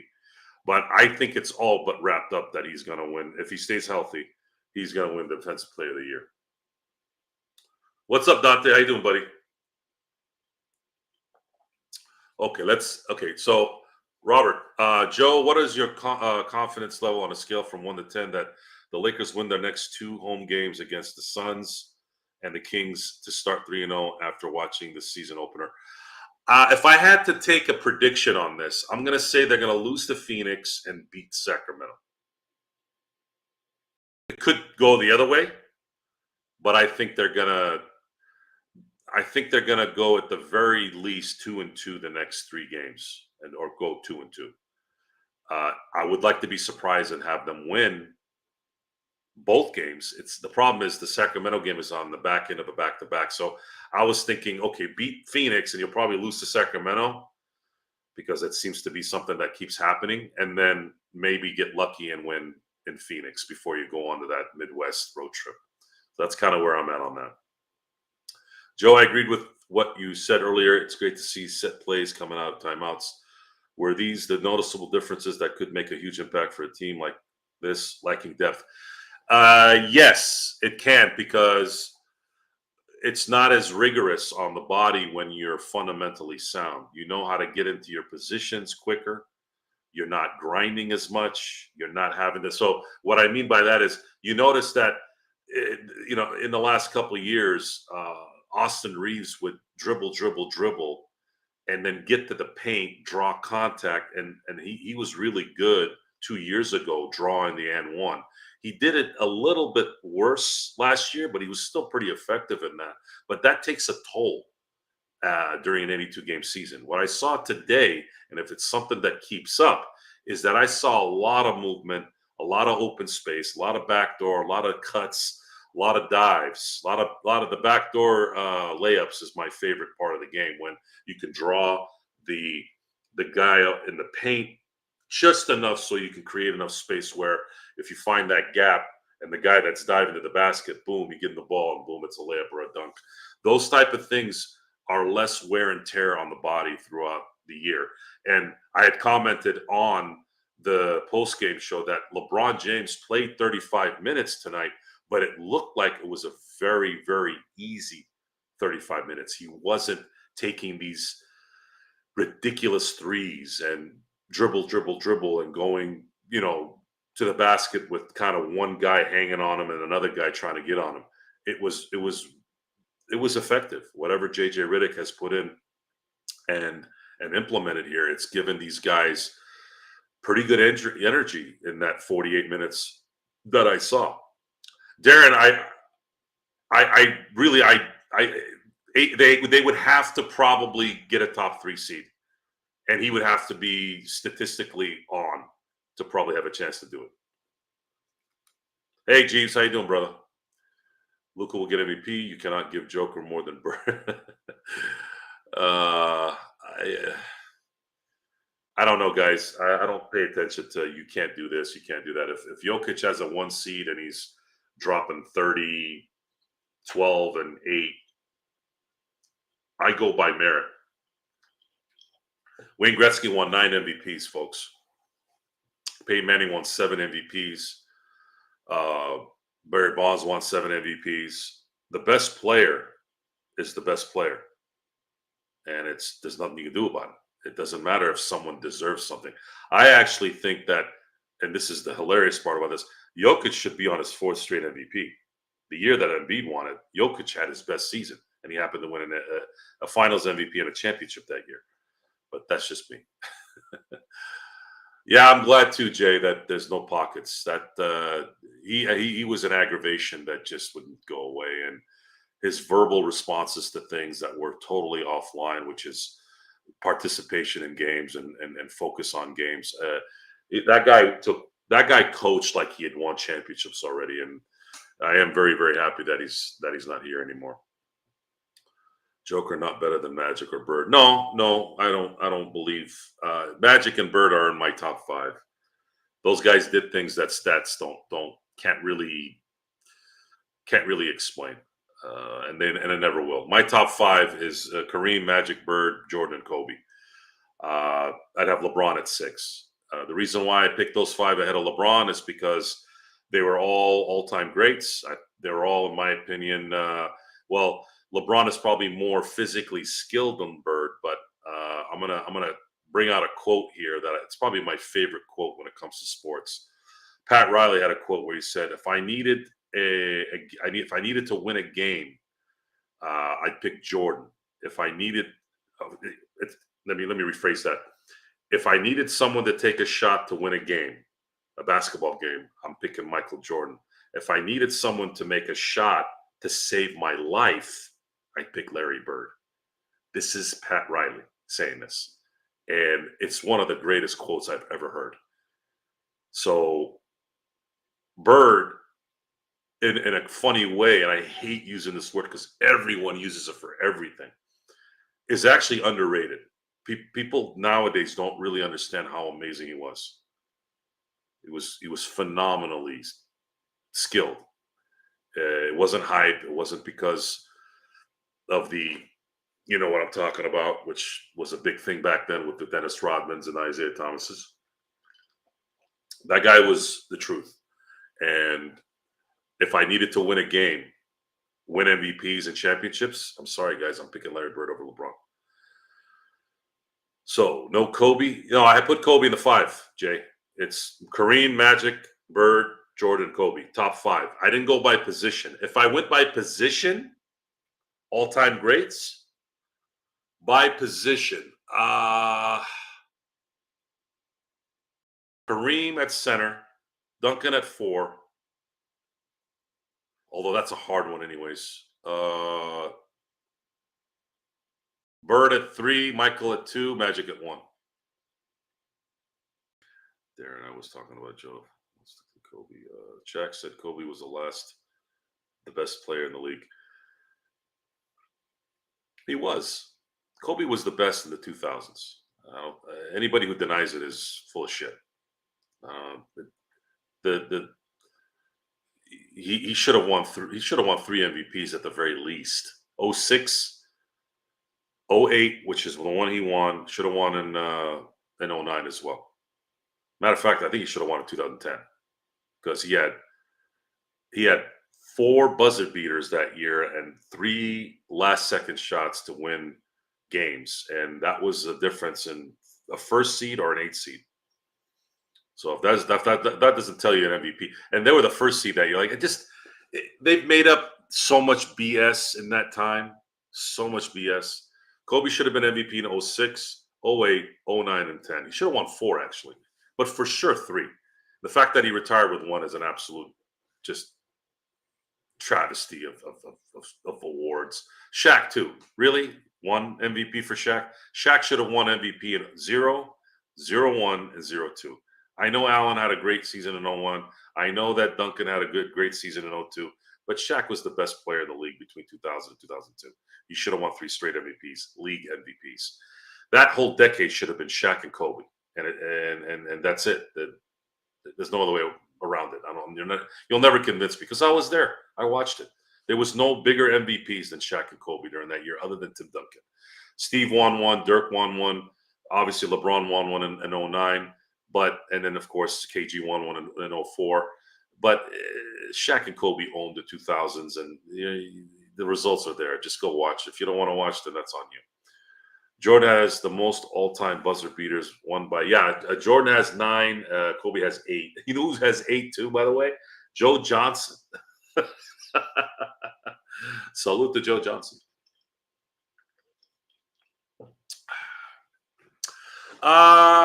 Jay, I don't know about that. Shaq destroyed the Nets for 4 games. It's the East just didn't have enough for Shaq. Shaq and the East were bad. Now, where Kobe was absolutely lethal was against the Spurs and the Kings. He absolutely tore those guys up, especially the Spurs in that run. he took their heart out. He was killing them. Phil Jackson's getting ejected in games. He's dropping 3-pointers in the last second. And, oh, man, you go talk to Spurs fans, and they were deathly afraid of Kobe more than even Shaq. Because they kind of, I wouldn't say they neutralized Shaq. They definitely didn't neutralize him in 01. But they did play him pretty well in 2002. And Kobe just did what he did, and it is what it is. Kobe was a problem, and the Spurs know this better than anybody. And Kobe did it with Shaq, without Shaq. Go look at the 2008 series against the Spurs. The Spurs were leading in 2 of those games that they lost by 20, and Kobe managed to come back and tear their hearts out in 2 of those games. They ended up winning the series in 5. And Bruce Bowen was a damn good defender too. I know Kobe said that Tony Allen was probably the toughest guy he ever played, and I'm not going to deny it. But from where I was sitting, I thought that Bruce Bowen was probably the best guy that's covered Kobe in my interpretation during those times. He was lanky, he was focused, he had the athleticism, he had it, and that'd be a guy that I would say was probably the one that I saw that I thought Kobe had to work a little bit harder to get to. So, what else can we say about tonight's game? Well, it's game 1 of 82. The Lakers have a couple days off here. I'm going to be curious to see how the lineups look against Phoenix. Phoenix is going to do more run and gun. We got a little bit of a taste from Phoenix during the preseason, and they were running and gunning. And the Lakers were probably kind of staying with them for a minute until they decided to put the scrubs in, and then at that point it went the other way. But I would say if the Lakers go into this Phoenix game next and conduct themselves the way they conducted themselves tonight in terms of establishing dominance right out of the gate, getting into a 8 to 12 point lead throughout the second and third quarters, now you're going to start noticing a trend. And now we're going to start thinking about, well, okay, what is going on here that wasn't going on before? Was it really coaching? Because this doesn't happen, guys. When your talent doesn't match, coaching is not usually going to solve the problem all the time. There is a difference that's done, but it's usually temporary. You know how when a team fires their coach and then the interim coach, they right away they win like 3-4 in a row. This is kind of like what this is. So we have to wait this out. What happens when things lax? What happens when things get bad? How is JJ Redick going to communicate to the team? What's going to happen in terms of the reaction when JJ gets on some of these players? Are they going to go into a shell? Are they going to take accountability? These are the things that happen in a season that you have to monitor and wait to see how it's answered. Joe, do you like feeding more of the offense through AD? Yes, in spots. Because the NBA isn't what it used to be. You can't just keep going down and feeding Kareem, feeding Shaq, feeding Duncan. Those days are gone. Teams now will adapt to that. They'll play zone. They'll have a second guy kind of hovering around there. You got to be able to be flexible in certain spots, certain matchups. Absolutely. But you saw today that AD is only as good as his 5 to 6 foot range of his shots going in. When it's not going in, it's a lost opportunity because he's so close to the basket. But once he started making them towards the fourth quarter, you saw the game separate again, and then you didn't really see any threat, even when there was plenty of time left. Joe, out of 10, how'd you rate JJ tonight? I mean, as close to 10 as possible. 9.5, 9. It was it could not have gone better for a first game. So 9.5. Nothing's ever perfect. I mean, if we're not being crazy with it, it was a 10. He coached well. I didn't see any issues that were prolonged issues. If Finch, who's the coach for the Timberwolves, when he adjusted to what the Lakers were doing, it didn't take long for JJ to readjust from that. And this wasn't during halftime. This was during the third quarter, going into the fourth, on the fly, something that we never hardly ever saw. And then every time we'd come back from halftime in the last couple of years, it seemed like the Lakers came out sluggish. So I don't really know what he did to keep him from being sluggish and why it was sluggish before. I'd have to be in the locker room to really know. I guess common sense says that he wasn't really coaching Darvin Ham, and JJ Redick was. So that's kind of where I go with that. Nate McMillan and Scotty Brooks being the assistants. You guys all know, who've been watching the show for a while, you guys know how I feel about assistants. I'm not really high on them. To say that they make a difference, okay, sure, if you want to believe that. I don't necessarily give too much credence to the assistant coaches. I think they're there to assist, and that's making sure players are coming in on time, making sure, there's maybe some dialogue that they want to, go with certain players, setting up, certain skill sets, certain skill activities with the players, things like that. Again, assist. And if you need confirmation on my assessment on that, well, Phil Handy for the longest time was supposed to be one of the best assistant coaches out there, yet the Lakers let him go. So if he's one of the best, why did the Lakers let him go? If he was liked so much, why did they let him go? Well, folks, it's an assistant coach. Assistant coaches don't really make that much of an impact. I think the only one in my time that made a huge impact was Tom Thibodeau in that 1-year fluke championship that the Celtics had in 08. That's it. And other than that, head coach matters. That's really that's the main boss in basketball, not only on the court, but also on the sidelines. Those are the two guys that have to be 100%. And if they aren't, there's no assistant coach on the planet that can save any of it. So let's see here. What was your question? Where are we?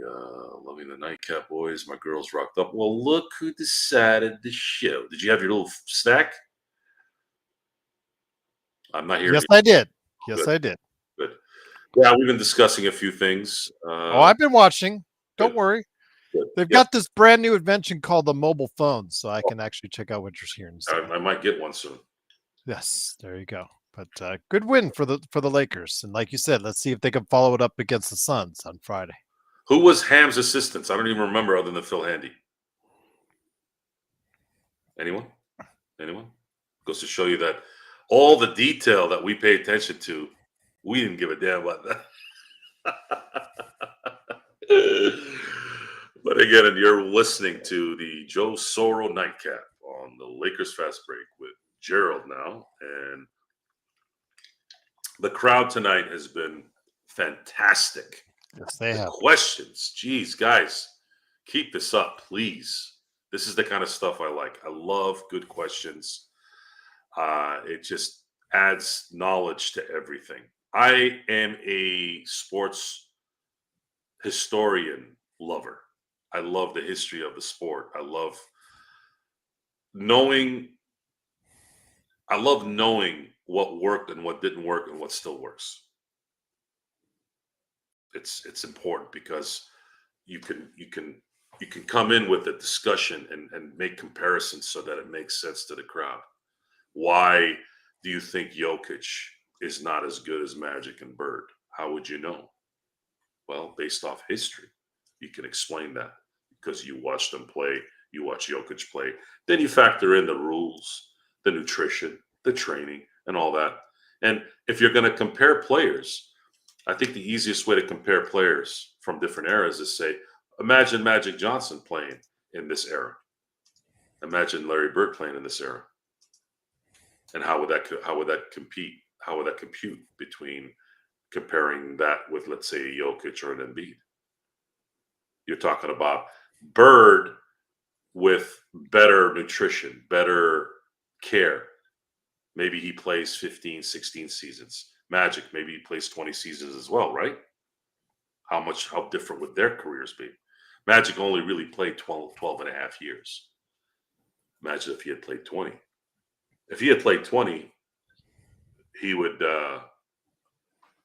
have the assist title. Starbrand said Jason Kidd. Remember when Jason Kidd was the he wasn't the assistant coach, but he was like they gave him like some elevated level, like right below Frank Vogel as the coach. I forgot what the title was exactly outside. Lead was more than lead assistant, I thought. Maybe it was lead assistant. But anyways, how ironic, as Starbrand points out, Jason Kidd was a great assistant coach for the Lakers. Vogel sucked after he left. But let me finish, because today, after he got fired by the Suns, guess who is a consultant to Jason Kidd in Dallas? Frank Vogel. Mm-hmm. Starbrand, you are assessing Jason Kidd's value based off of the Lakers not winning in 2021. Vogel did not suck in 2021. Vogel had the number one defense for an entire season, and AD missed, what, half the season? And when he came back healthy, the 7th seed Lakers were threatening to bounce in dominant fashion too, not just winning little games here and there. They beat them good the last 2 games. They went up 2-1, and everyone was like, Phoenix is done, until AD got hurt. Well, just the fact that, well, I was just going to say, it's obvious now that they worked well together, Joe. If all these years later they're working, they did work well together. But Frank Vogel, without Jason Kidd in 2021, if AD does not get hurt, I can't ever prove this, but it was looking like the Lakers were going to go back to back. And I was laughing I think you might have told me this. I was laughing when people told me Milwaukee would have been a problem in the finals. I think the Lakers would have dusted Milwaukee in 6. Easy. No, I didn't say that. I'm one of those who believed when AD went down in that game and they still had the series lead, that I thought, it was their path. They had a clear path. Ralph D says, Gerald and Joe, what are you guys going to be for Halloween? Ralph D was thinking he's going to be Joe Soro. That's a scary outfit, man. Good luck. Well, if I was going to a party or something, I would probably go with just as myself, but have one of those alien face huggers for a mask. I bet. Yeah. I bet. Magic versus Jokic. The big difference is expectation and competition. Magic played center in 1980 and won Finals MVP, stepping. God, who are these new guys, man? They had some great comments. Chris Vivanco also has a great in from an injured Kareem is serious business. Jokic couldn't step in for Jamal. See, is it the then? How do you say his name? I think it's Thameless. Thameless. Yes. Thameless.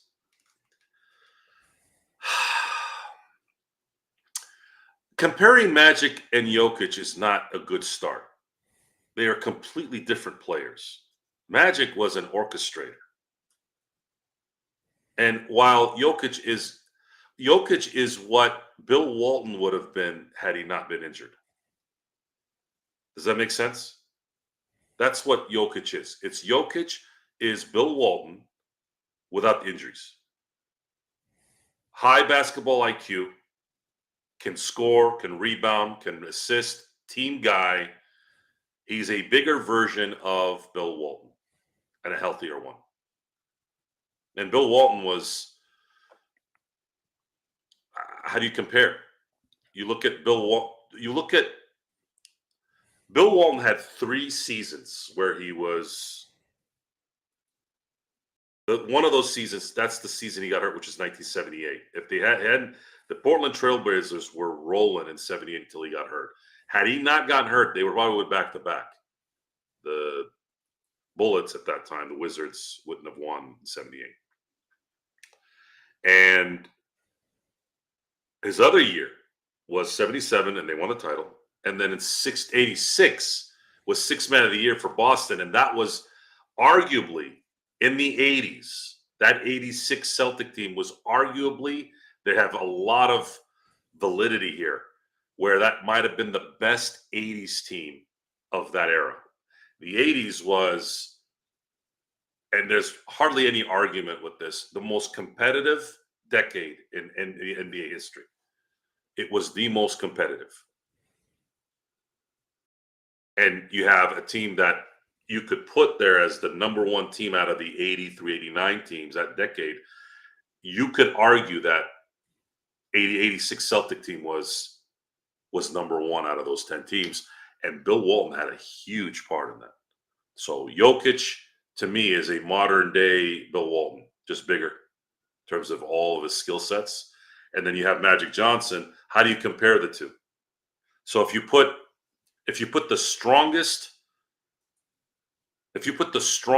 team, let's say the 2023 Denver Nuggets, their strongest team ever, would you agree? They won the championship that year, right?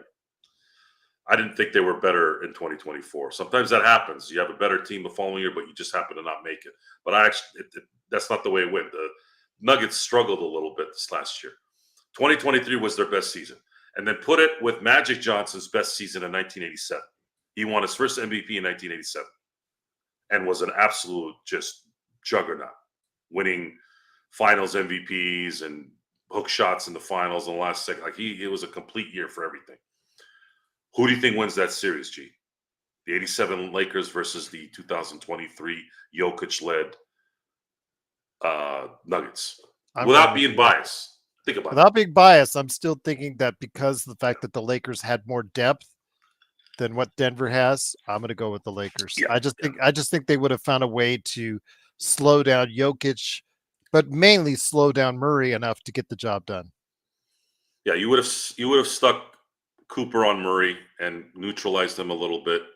Worthy would have been a problem. Who's going to guard Worthy? Is Aaron Gordon? I don't think so. Is Kareem going to guard Jokic? Probably. It wouldn't have been a good matchup according to what we've seen. Not for Denver. I think the Lakers take it in 5 or 6 rather easily, actually. Chris has got a great question. I want to make sure you answer Go it. ahead. He says he's curious to know what you fellas think led to such good defense this game. Was it AD, effort, energy, proper rotation to help defense? Because I had said all preseason long, the defense has been terrible, but it could have been something, like I said on the show, that, okay, maybe it's just because they're meandering through the preseason because it's the preseason and we'll see what happens. So let's take a look at what happens the first game. Well, opening night, the rotations were a lot better, Joe. The effort was there on the defensive end. Transition defense was better to an extent. And outside of that zone defense, I know that Stone kept trying to argue for it, but the zone defense was not giving Minnesota problems in that like late third quarter, early fourth quarter bit when they kept on going to it for a little stretch. It got Minnesota back in the game. But outside of that, I thought the defensive effort was really good tonight. I'm going to have to go watch the game. From what I noticed live, I just think the court balance was good. And I also think that a little bit is the fact that Minnesota looked disinterested tonight. I don't know if it was because of the trade and the lingering effect of that. I'll know more in the next game because I know that Phoenix is going to come out and run. They have much more on offensive mindset. That's not the singular to Anthony Edwards. So let it marinate a little bit. I said this on the broadcast. Let it marinate a little bit. Let me see what happens with 2 teams that they're going to meet next, Phoenix and Sacramento, and all those guys do is run and gun. If the Lakers are sustaining a 48-minute defense that's not looking sloppy against those 2 teams, now there's something that we can talk about. Now we can say, hey, man, Lakers look like there's some kind of effort. And Phil Jackson said this, defense is effort. It's not really about technique. Yes, there are fundamental things that you're taught, positioning, how to recognize certain screens, how to go under, how to go over, all that. Yes, but that should be at some point natural. It's more effort on the defensive end. And the question there too is, can this team sustain defensive intensity all year and not have it affect their offense? That's going to be the question. I know we wanted to get in a reference tonight. Just a terrible, terrible day for Dodgers fans on the verge of them going back to the World Series to face the Yankees. want to pay our homage respects as I am from the Southern California area, lived there the first 25 years of my life. I lived through Fernando Mania. It was something that completely took over the entire city. He was so just mesmerizing right off the get-go once he got that first start and just went off from there. Fernando Mania was real. And Fernando Valenzuela, Fernando, just as far as Valenzuela. My God, I can't believe I can't say that. Fernando Valenzuela, we wish you, your family, all the respects in the world. Rest in peace, Fernando Valenzuela. Yeah, it's a gut punch. That's a gut punch. I watched the same day him and Dave Stewart threw a no-hitter. Mm-hmm. And Dave Stewart was a big part of my baseball beginning. The A's, the Giants of '89, the Mets of '87 and '88, or I should say '86, sorry, and '88.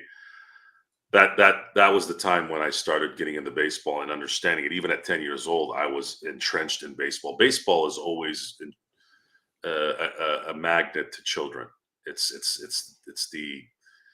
the easy game to pay attention to when you're a child. It's a stick. It's imitating Eric Davis or Darryl Strawberry or Will Clark's stance. Like it was a staple of my upbringing and all my friends playing sports. Fernando was the Dodger. He was Clayton Kershaw of that time. It's weird because you look back when he left, it was, you're sitting there going, how the hell is Fernando going to leave LA? What are you talking about? This is a Dodger icon, and did some great things after. Played for the Padres and eventually retired, became a play-by-play guy. And I didn't know how sick he was until about 3 months ago. I saw him and I'm like, man, Fernando looks real skinny. And then it kept getting worse the last month. And I said, I think Fernando's sick. And then I found out last week that there is some word that he had cancer. And then, of course, today we found out he passed away. 63 is too young. It's sad. And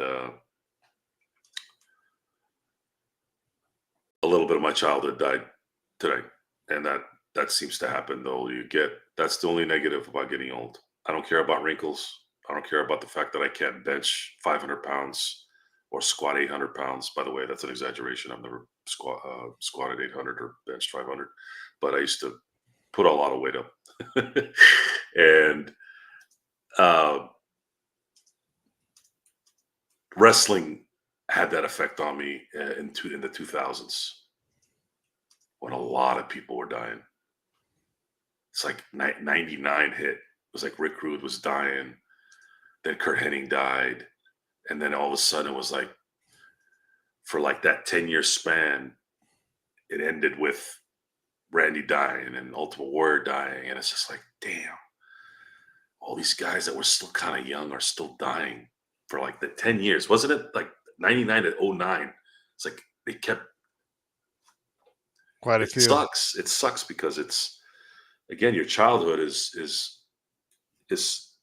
branded with Eddie Guerrero, Hawk of the Road Warriors. Eddie Guerrero, and of course, you know what happened to Chris Benoit. Chris Benoit doing what he did, and it was just tragic. But I mean, what can he say? Life is I had a really good talk with my cousin's husband today. We talked about life and talked about God and talked about just things in the world. And I say, he was telling me how prayer helps him and things like that. I told him, I said, honestly, I don't ask God for anything other than just give me health. Let me have the health. Give me the health. I don't have control over that. I can eat right. I know people that have eaten perfect, exercised, and all of a sudden they have some kind of ailment, right? People that have no working out etiquette and eat whatever they want and they'll live till they're 70, 80. It's just it's the weirdness of life. So I'm not saying don't exercise and don't eat right, by the way. I'm just saying there's a lot of randomness in health. And The only thing I ask is just let the people around me and myself be healthy. I'll take care of everything else. If I lose my house, I lose my job, I lose my business, I don't care. That's all fake stuff. I can go get another house. I can go get another job if I have to, but I can't kill cancer that's at stage 5. You know what I mean? Like I can't do anything about that. I can't fix that. I don't have the skill to do that. So health, death, the stuff that's forever is always the hard part. But Godspeed, and the Dodgers are probably going to have a very nice ceremony for him on Friday. The Dodgers are going to face the Yankees the same year that he won MVP, Rookie of the Year, and a championship in great fashion. They ended up losing the first 2 games in that series and then ended up winning the last 4, the fourth one being in Yankee Stadium, in essentially a blowout. I wouldn't mind a win in the Yankee Stadium. I'm going to be honest. I actually would just prefer that the Dodgers don't mess around and just win 4 straight. However, it was nice to see them win at home against the Mets. And if it's 4 wins in any capacity, I'm okay with. If I have to lose a little bit of my inner lining from the stress for the next week or so, so be it. But I would prefer for the Dodgers to make this a quick series, because I believe if they win this series, I believe it's going to be the beginning of what should have started in 2017 before those pieces of shit in Houston ruined it. Well, it's been a great day, my friend. Lakers won 110-103. But yes, do want to pay our respects to the family of Fernando Valenzuela on his passing at age 63. Far too young. He, again, he wasn't a Hall of Famer, but he did have his jersey retired. The only Dodger to do so that's not a Hall of Famer. And I hope they do something very respectful for him Friday at Dodger Stadium, my friend. Yeah, they will. This is a big loss at the worst time too. I mean, there's no good time at all, but there's a lot of sadness right now in LA, and they'll honor him, and I'm sure they'll dedicate the series to him, and I'm looking forward to seeing that. I'll tell you what, my friend, it's been great. Been here, my God, over 2 hours for you guys. Again, not to mention the playback. Ralph put a question in there. Puts it, Joe, which sport has evolved more? I think he was asking for NFL or NBA before we head on out. Both. Everything's changed. The NBA doesn't play the half-court game as much anymore. Everything is run, 3-3-3. The NFL has all but abolished the running back. I know that Derrick Henry right now is bringing it back a little bit, and he has been trying in his days in Tennessee. There might be an opening this year. I have predicted that there might be a chance. It might be that year of an opening where a team with a B quarterback wins the Super Bowl. And that's just because there's a shortage of franchise QBs right now. I was thinking about this. In the NFC, who is the best NFC quarterback right now? Who is the best quarterback in the NFC? In the NFC. Could you say Goff, who was a cast off by the Yes. Rams? Yes. Goff. Now, not downgrading. Did you see how I said Goff was a cast off? Yeah, that's good. Good pun there, Gerald. You're usually pretty bad at that, but that one was a good one. Shut up, Joe. With all due respect to Jared Goff, he's not Patrick Mahomes. He's not Peyton Manning. He's not Tom Brady, right? Mm-hmm. So there's a good game that you can have against a Detroit Lions golf run team and have a chance at winning. If an AFC team let's say you look at Josh Allen, you look at obviously Mahomes is number one. Lamar Jackson is a great regular season quarterback, but he's not good in the playoffs.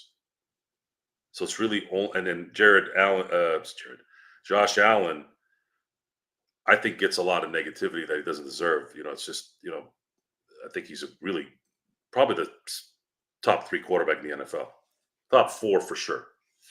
But you're not afraid of Josh. Yeah, I'm not afraid of Lamar.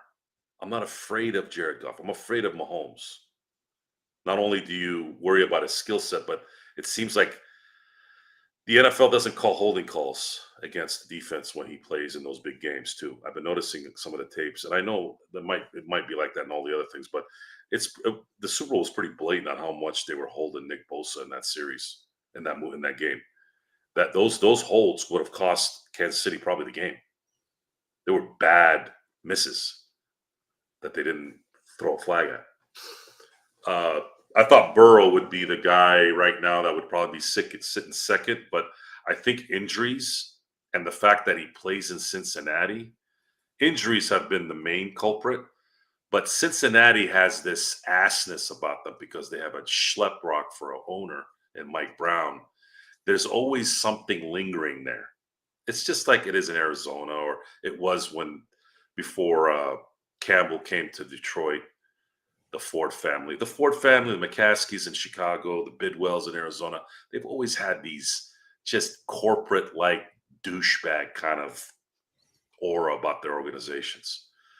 Mike Brown is also one bad one too, just an absolute asshat. So that's why I was saying, I remember when they played the Super Bowl against the Rams, I said, man, the Bengals better win this Super Bowl because as good as Joe Burrow is and as good as Jamar Chase is, I wouldn't trust Mike Brown as far as I could throw his entire family. He is a douchebag, and he'll probably find a way to ruin things. And in a lot of ways, he has. I mean, the fact that they didn't pay Jamar Chase, he's got to wait. Yes, I know there's 2 years left on the contract. Yes, I know that you don't negotiate on 2 years. I know the Steelers do that with the quarterback versus everyone else. But the problem is in the NFL, especially with what's been going on right now, and that other asshat that runs the league, he wants to put more games in, and guys aren't even making that out of 7 weeks. So when you're a receiver and you're getting hit the way you're getting hit, and you're getting all that activity because you've turned this into an arena football league where everything's a pass half the time, well, you're going to be more susceptible to injuries. So they want to get paid in case something happens, like Brandon Ayuk getting injured this last Sunday. And Yeah, don't remind me of that. so I'm just saying. But these old hats, they want to have that power. And I'm all about fundamentals. I'm all about old school to certain things. But there are exceptions to certain things. And are you going to risk having a competitive team because you are a stubborn asshole? And I commend Jamar Chase for still competing and playing as well as he has. He's looking like an all-pro. So yeah, Ralph, they've all changed. They all changed. Baseball, I'd say probably changed the most. You can't send out a pitcher anymore like you used to. And I've never seen before this last decade with analytics, I've never seen 2 10 batters be so effective in certain parts of the year, especially during the playoffs. You bat 210 in 1991, you're not playing. You're getting sent down. Now you have probably 5 out of the 9 batters that are batting 220, 230. And you're still scared of them hitting. So it's weird. It's just like the 3-point line in the NBA. People would rather risk missing the 3-point shot than getting a 2-point shot safely. Because you go on a run you score 2 points, you miss the next shot, but if the other guy hits 2 threes, you've created 3 possessions in out of that one basket. 2-2-2, right? But you've done it in two possessions, and you've done it with 2 shots, and then that stuff accumulates. I'm telling you, Dame Lillard he explained it on one of the NBA shows, and it was perfectly said. He didn't even spend a lot of time explaining it. It made sense. He tried, he said in Portland, to try to run it like it did. He goes, we couldn't keep up because those guys kept hitting threes. You're spending 20 seconds of that shot clock trying to get 2 points. Then they go for 7 seconds, hit a 3. And then you go back, let's say you hit another 2 shot. Now you're 4-3. Then they hit a 3, and now they're up 6-4. And they did it in half the time that you spent getting 4 points, and they spent half the time getting 6 points. So it makes sense. Guys got better at shooting the long ball and being much quicker and faster, which is why most of these guys get injured more. So tomorrow, Joe, Chris is in Vancouver, spending some time on vacation. So you and I are up for Inside Sports Fantasy Football tomorrow night and another Lakers show tomorrow. Sound good? Yes, sir. Is it Thameless? Thameless. Yeah, it's got that M in there. He's got that M in there that like throws you off. Yeah, so Thameless, I'll just say Thane. Thane, Victor is the next big thing. We were talking about this a couple shows ago. There's not a lot of endearing superstars. There's no LeBrons or Steph Currys in my book at this moment that are coming up. It's Anthony Edwards, which is Jaylen Brown or Jason Tatum. They're not transcendent guys. They're great players in their own right, but they're not. Well, I wouldn't say Anthony Edwards is great yet. He's very, very good though. But none of those guys are transcendent. Giannis, great player, but didn't resonate as a global icon type. Even though he's got a global market, he's not LeBron again, and Steph and Kobe and Shaq and those types. But Victor has the potential. And Cooper Flagg might be the other guy. I don't think Chet Holmgren's that guy either, no matter how good he is. And for God's sakes, stop looking like you just came out of a dumpster. Jesus Christ, that guy is one sloppy-looking player. It's really embarrassing. I'm not telling him to go wear Armani suits, but he looks like dog shit when he plays. Like he hasn't slept. He's been in a dungeon all day, no sunlight. Like, what's the deal with that guy? And on top of that, he has that horrible beard. You can't market that. This looks sloppy. But anyways, that's it for the nightcap. As you can see, I'm starting to run out here. Thank you all for just Kurt, great job modding. Serge, you're out there. Great job as well. Intel, Darren, your kindness tonight, I greatly appreciated. Joe, I mean, they rocked it tonight, man. Cool. Well, Gerald did my job. So with that, we'll see you tomorrow. Get ready for Phoenix in a few days. Until next time. Hold on. Technical delay. Hold on. You're just waiting for the buttons to go right here. Come on. Next time. I know, but Next the time. system. I know. Hold on. There we go.